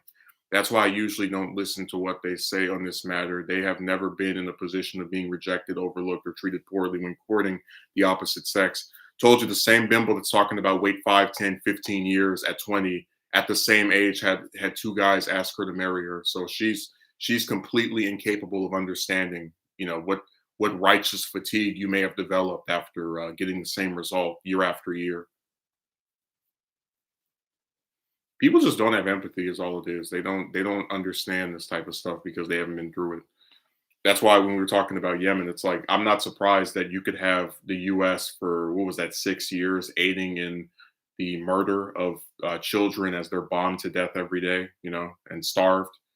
But because it doesn't happen to people in the US, we don't care. At least most of us don't anyway.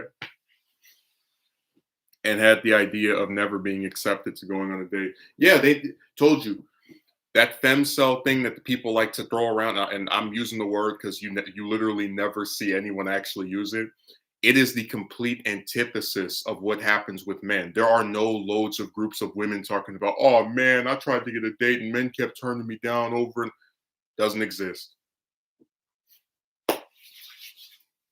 Yeah, a lot of complaints I heard from chicks are with the guys they're actively dating are not getting the guy they want. Exactly. They get to be picky, selective. If they complain, it's about someone that actually at least gave them a chance. Like it is nowhere close to the overdone, repeated attempts to just get a date. It's nowhere, not even anywhere in the ballpark of being similar. Women had the same struggles as men. Yeah, I don't see any groups of them talking about how hard it was to get a date. Do you? Hell, they actually had a thing.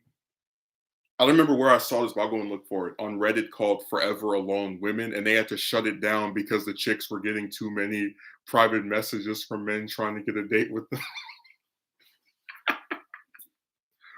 I told you, don't ever let anybody on here convince you that chicks have just as bad of a time getting a date as men do. Complete and total garbage. Just like when that one bimbo, Crossdale Brain went to hell, tried to say that women have to do you just want intercourse, pretending that chicks don't also enjoy having that. Like don't let anyone convince you of that either. Because like I said, when they have a boyfriend, they don't just sit there and hold hands all day.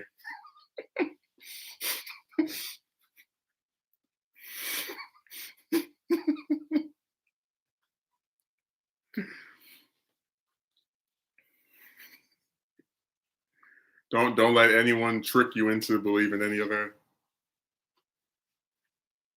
Don't subscribe to these lies.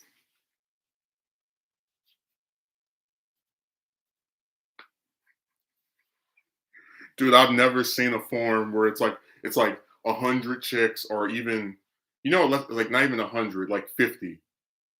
Oh man, I tried to get a date with this guy, and he was talking to like 15 other women, and oh man, I tried to get a date with this guy, and I talked to him for like 2 months, and then he told me that he only liked me as a friend. I've never. It's always, if you hear stuff like that, it's always a man talking about a woman doing that dumb stuff to him.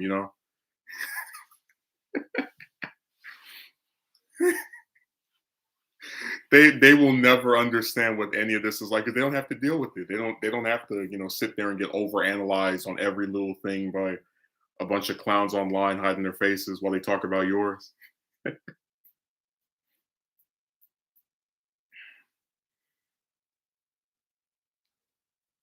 It's really scary that people actually think that chicks have issues with getting a man. That they have nothing but easy comfort compared to what we deal with. Yeah, that's another good point. I find that very amusing, knowing they resulted to taking down that thread because they knew they were getting a absurd amount of messages from guys. Yeah, because men actually have this issue.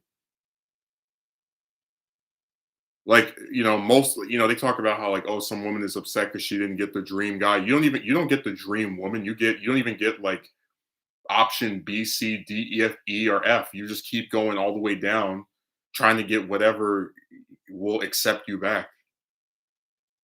That's why it's funny when people are trying to say that men have like, in my opinion, men are way more accepting of chicks than chicks are of men, because they actually oftentimes will go and do things with chicks that they have nothing in common with, just to go and be with that person and get a date from them.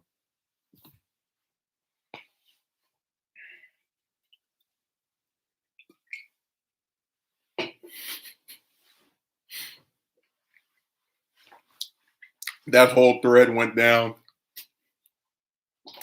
Dude, just that doesn't that sound like something that should be in like Saturday Night Live? Like, it's like, dear internet, I am so tired of men not being interested in me. 500 DMs later.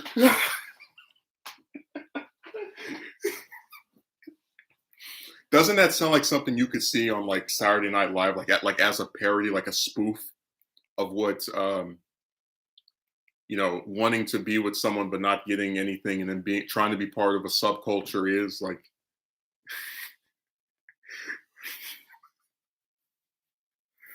I just find that so comedic, the idea that they were really on here complaining about not getting any attention from men.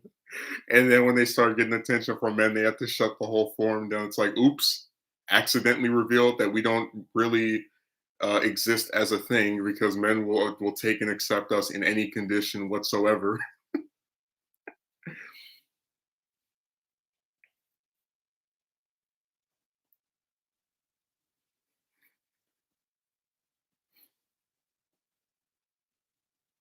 The bigger person. People should be able to insult you, call you out of your name, and but if you make a video on them, that's bad.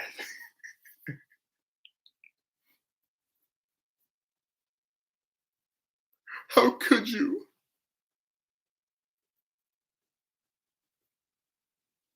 Stop doing videos on women. Oh, somebody wants to write a bunch of nasty messages about you in your comment section or on Twitter. Oh, that's all right.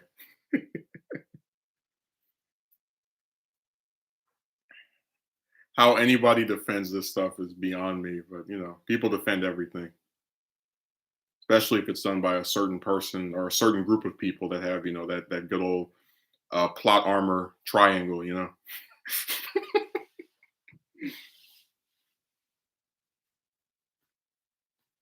It is funny when you go online and you hear them talking about like wanting equality and fairness. Like, yeah, I sure would like to see some fairness. It would be really interesting to have 90 chicks ask me on a date instead of the other way around. We're two asking all them out. It'll be really nice to not get what is it, crucified over something that if a woman did, people wouldn't blame her at all. But so much for that equality that you guys say you want, right? That went down the window, no, down the drain.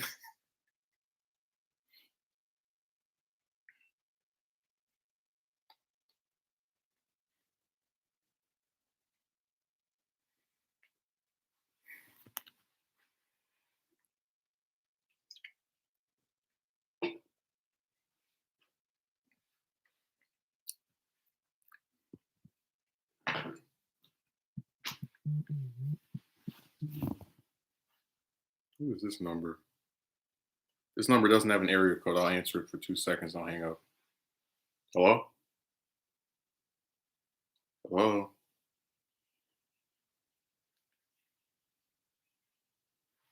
Some stupid automated call. I hate that. We can't actually speak to you like regular human beings, so we'll get our robot secretary to say something to you. We'll never receive that same fairness. I told you, man, the equality myth is one of the funniest aspects of this stuff. It's like, oh yeah, chicks want to be treated equally. That's why they won't approach men that they find attractive. That's why, you're supposed to always approach them. That's why you get blamed no matter what happens, while they get away with everything no matter what happens. Yeah, we want fairness.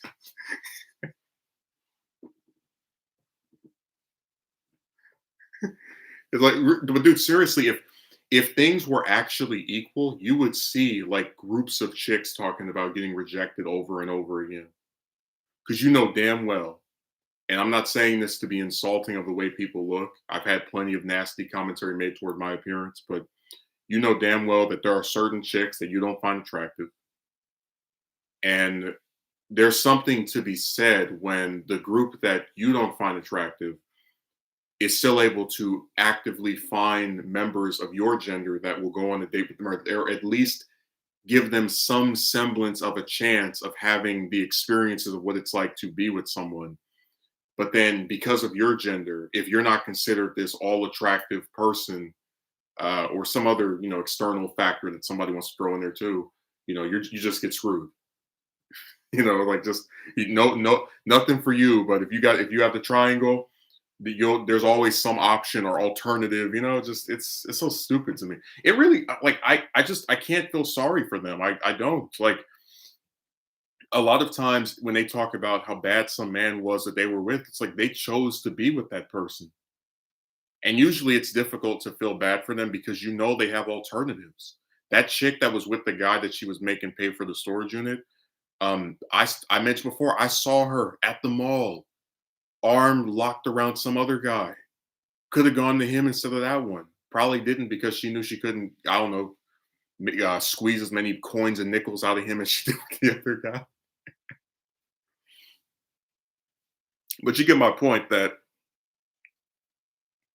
with chicks, people actively are accepting of them and they always have some semblance of options, some alternatives. With you, it's just take whatever you get and don't get pissed.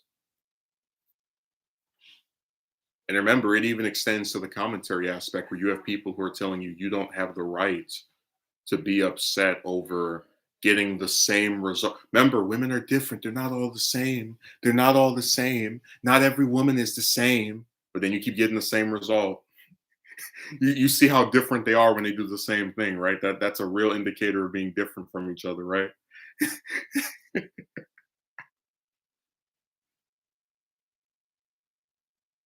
They're not all the same.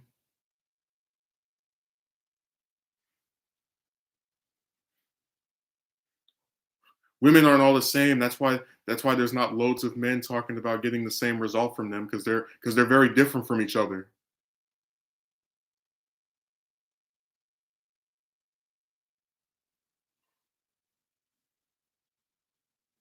I hope nobody else ever believes that trash again. I really do.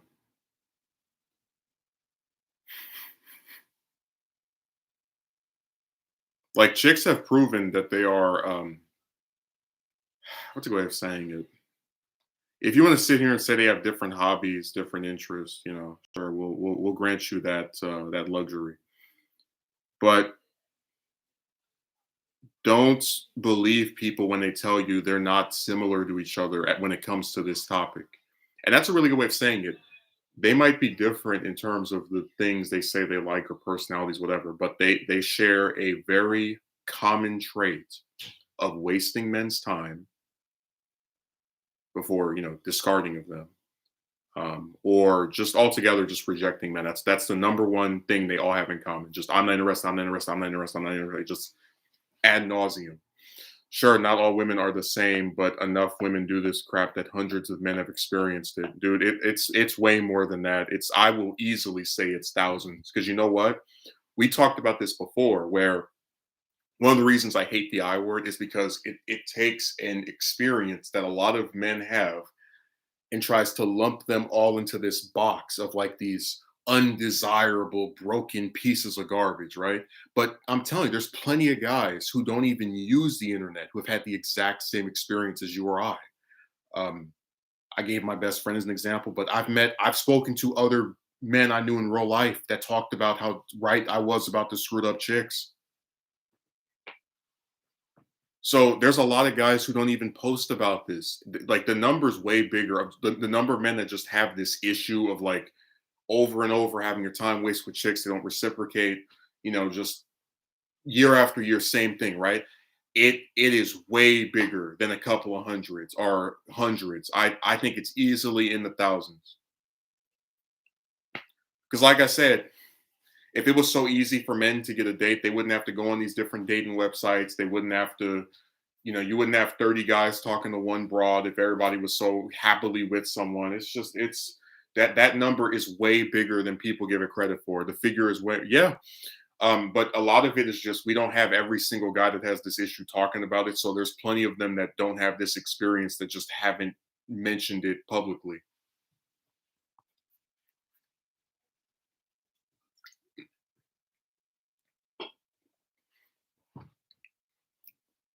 Yeah, don't let anybody convince you that it's smaller than this.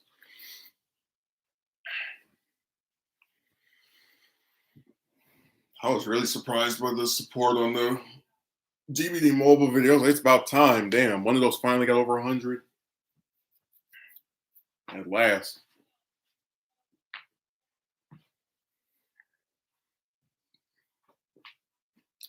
I remember when I did the first episode of my show, I was like, I won't make another one unless this one gets 100 views. And I saw it like 40 or 30. I was like, all right, time to make another.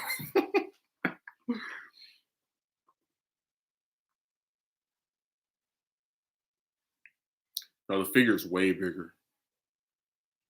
Man, I was gonna do a Ghostbusters Afterlife review, but Mark thought I was like, you know what? People are making reviews of this thing all over the place, so I'm probably just gonna not bother with it. I don't really like making repeat content. So with a lot of the Dragon Ball videos I used to where I had like the top 10 Piccolo fights, top 10 Krillin fights. Like I didn't see other people if they do like a top 10 fights, usually top 10 in the whole series, but like limited to a certain character. I thought that was more interesting.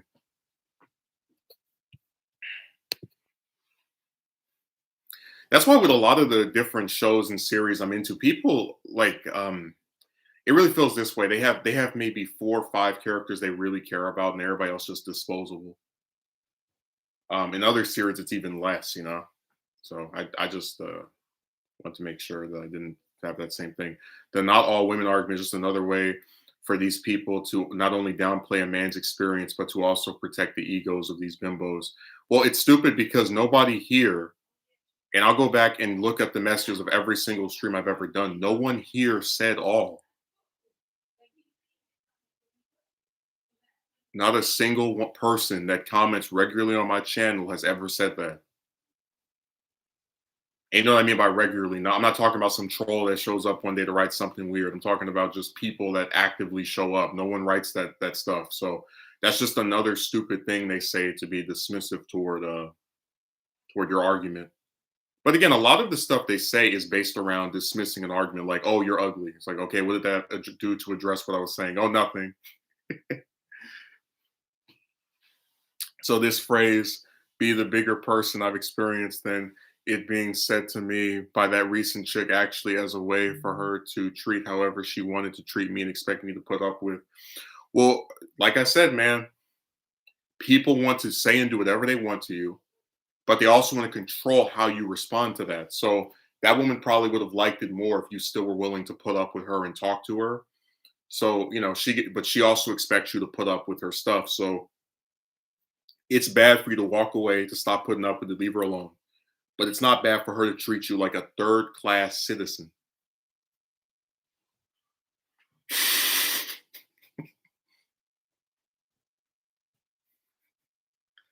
It's funny how that works, huh?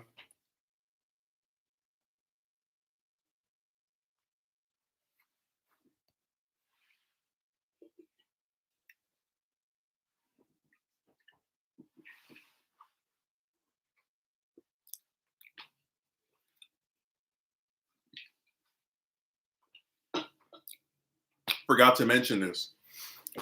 Um, I was asked by Brandon, must be last month, 2 months ago, if I ever play as killer. I do sometimes, but not as much as Survivor. The biggest issue I have with putting up killer matches is it's like it's the same thing where if people don't watch it, it annoys me. DVD Mobile is going to add Pinhead. They were going to add him today, but they have to fork. They always do that stuff where they announce something and then they say, "Oh, it's coming a little bit later." So at some point this week they're going to add Pinhead. Um, I was thinking of uploading like a video where I play as him for the first time, but it's the same thing where if people aren't going to watch, I'm not going to make it. They literally want you to have superhuman resilience. I told you this entire woman saga is about trying to make a normal person live up to an unrealistic fantasy. When you tell a man that he has to be muscular, have muscles, go to gym, exercise, stuff that most people don't do. When you tell a man that he has to be rich or wealthy, when we can prove as a fact that most people are not rich or wealthy, and you combine these things, say do all of these different things for someone who doesn't meet any of these same standards, right? You're telling him to live up to an unrealistic fantasy, and when he can't, you lash out. You get mad at him. You say, "Oh, it's your fault. If only you were able to do these things that the overwhelming majority of people can't do." It'd be like if I said, "I'll only go on a date with a woman if she has 1 million subscribers." Majority of people on Earth don't have 1 million followers, 1 million subscribers, hell, even 1 million views, which is theoretically easier to do than get 1 million people to click a button. So nobody would be able to live up to that standard, and I would get laughed at for saying something as insane as that. But it's actually much easier to get 1 million views on YouTube than to become a millionaire. Believe it or not.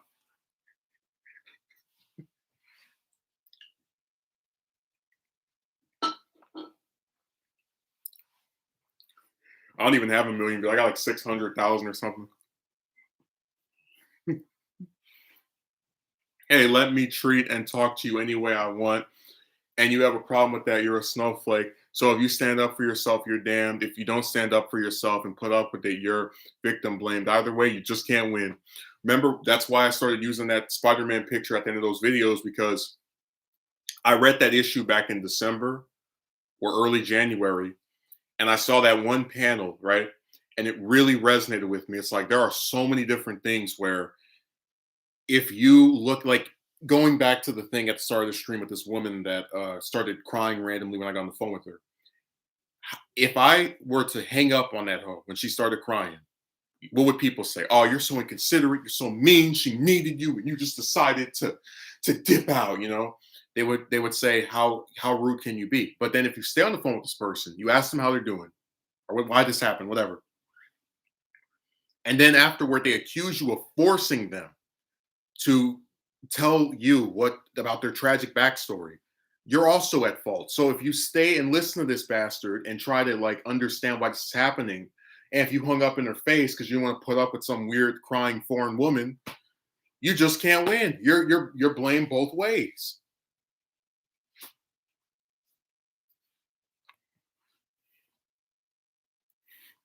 In spite of everything you've done for them, eventually they will hate you. Why bother? It's like I really said I did not feel comfortable in that call. I did not want to sit there and listen to somebody cry for 20, 30, however long that was. But I still put up with it just as an act of kindness. I see how someone she cares about is rewarded.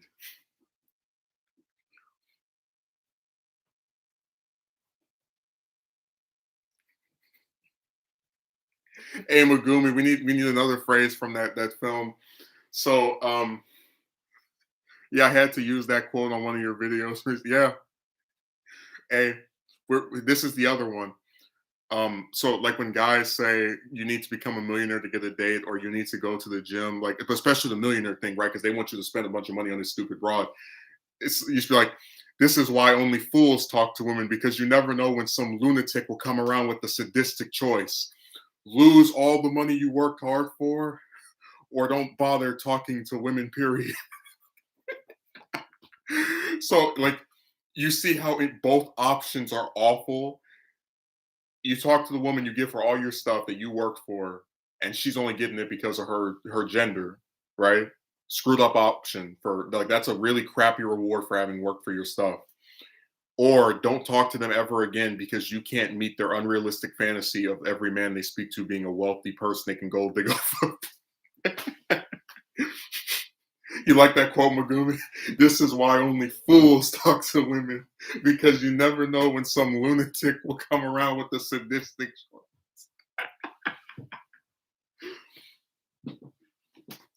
That's from that bridge fight when when he was dangling the kids and MJ was like, choose which one. Let die the woman you love, or suffer the children.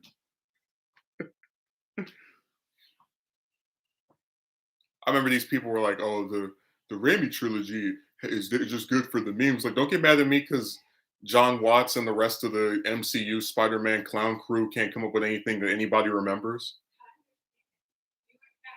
You know, like Cry Me a River.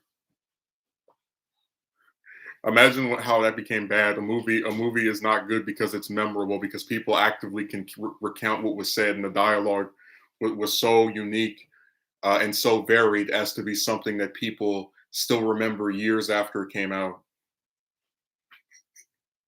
Green Goblin really had a point when he said, "No matter what you do, they're going to." And you know what? That happened in the first film and also in the third one. You remember the scene where he's walking and they're like, and the guy's like, "My daughter loves Spider Man. Now who's she supposed to look up to?" When they're looking at the newspaper after Eddie photoshopped him breaking in. Like that quote literally stays with the remainder of with the other two films as well. Because the only one where like New York is really having his back is the second one after he stops the train. So relatable, such a good quote. The reality of these decisions.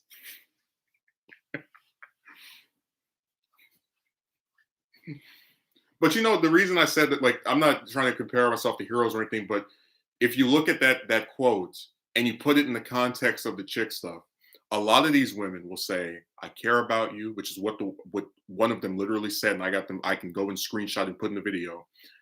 You mean something to me. We're friends.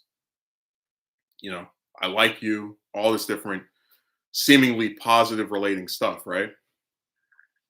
And in every instance, especially if you ask one of them out, it's always followed up by the deterioration to where they go from saying all this positive stuff about you to it being followed by them trying to cut you off, them trying to order you around, just these really like nasty. I mean, hell, you saw the one chick who in 5 days went from saying you can come to my country and have intercourse with me to saying, you're expletive weird and all this other, just nasty stuff that she would never say in a call, but when she gets in front of that keyboard, she lets out the beast. So it's that quote is really emblematic of how chicks act. Both options are both undesirable. You have to pick your poison. Lose all the money you worked hard for, or never speak to women again.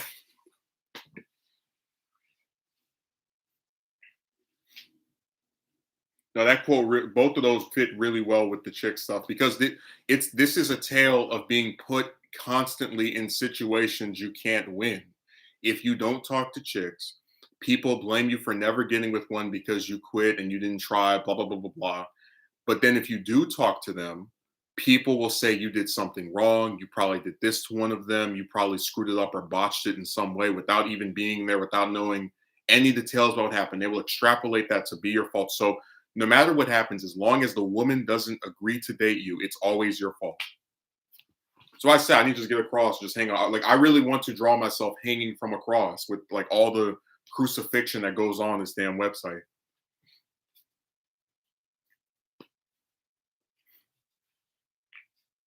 Both options are undesirable. You'll have to pick your poison. Oh, the point of that scene was that Green Goblin was trying to show Spider-Man that in life you can't save everyone. That line is also kind of like that point is also echoed in Into the Spider Verse with Spider Ham, where he tells me, you can't save everyone after Prowler dies. So yeah, there are a lot of that was just that film just has a lot of good, memorable parts of it. That's one of the reasons I hate the like Disney Sony dispute because those are among the only Marvel stuff I can't watch on Disney Plus, and it's like those are my three Marvel favorite Marvel movies. So like that's the part that sucks. Like it's such a small register of all the stuff Marvel's ever made, but it's like still among my favorite parts of it. You know what I mean? Like just of all the stuff to not be on there, why'd that have to be not be on there?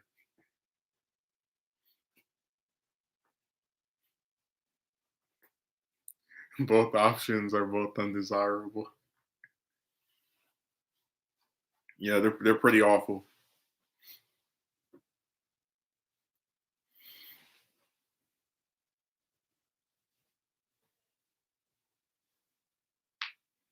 No, they really turned something like being friends with someone and then you eventually go. The first one was very memorable indeed, and I'm actually more of a fan of two that out of everybody is Megumi. The second one is considered one of the greatest comic book films ever made.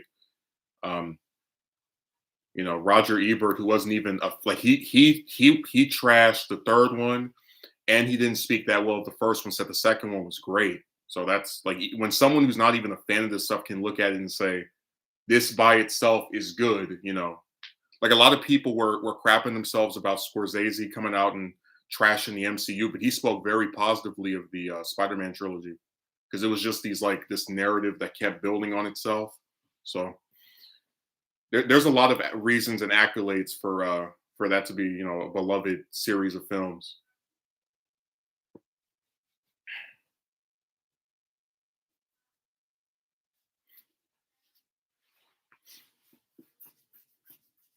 Dude, the best thing about two for me was that they had Doc Ock's tentacles be this like really interesting mixture of like CGI and puppetry where they made the tentacles like when he's on the ground they're real, but then when he's in the air or like on a building they're using these wires and you can never quite tell which is which because of how close the CGI and the physical model look. Like it's damn stuff like that, and it's like in the MCU, the tentacles now entirely CGI. Like just little stuff like that when it goes a long way for the filmmaking process where you take these two things that are constantly at odds with each other, right? Practical effects and CGI, and you blend them together in such a like they won an award for that. Spider-Man's counter to that is he knows he can't save everyone, but he will try because it's responsible as a hero. He took up that mantle. Yeah. Well, he already knows before Goblin even says that he can't save everyone because look what happened to Uncle Ben in the same film. So,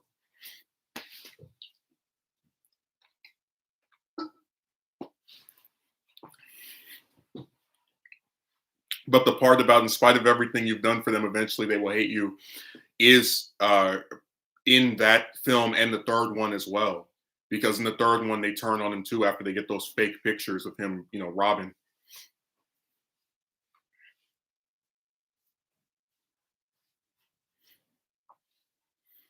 Anyways, guys, I've been on here for over 2 hours. My usual new length, I guess. So I'll do another stream, maybe on Wednesday, maybe on Thursday, but definitely on Saturday. Thanks, Akatsuki Merchant. Thanks, Megumi. Uh, who else was here? Duel. I appreciate the donation. So have a good day. And I hope you enjoyed this dialogue on me forcing people to do things, even though I'm nowhere near them and don't even know anything about them. They reveal this stuff to me, but somehow I use my telekinesis to tell you to bend them to my will. So see ya.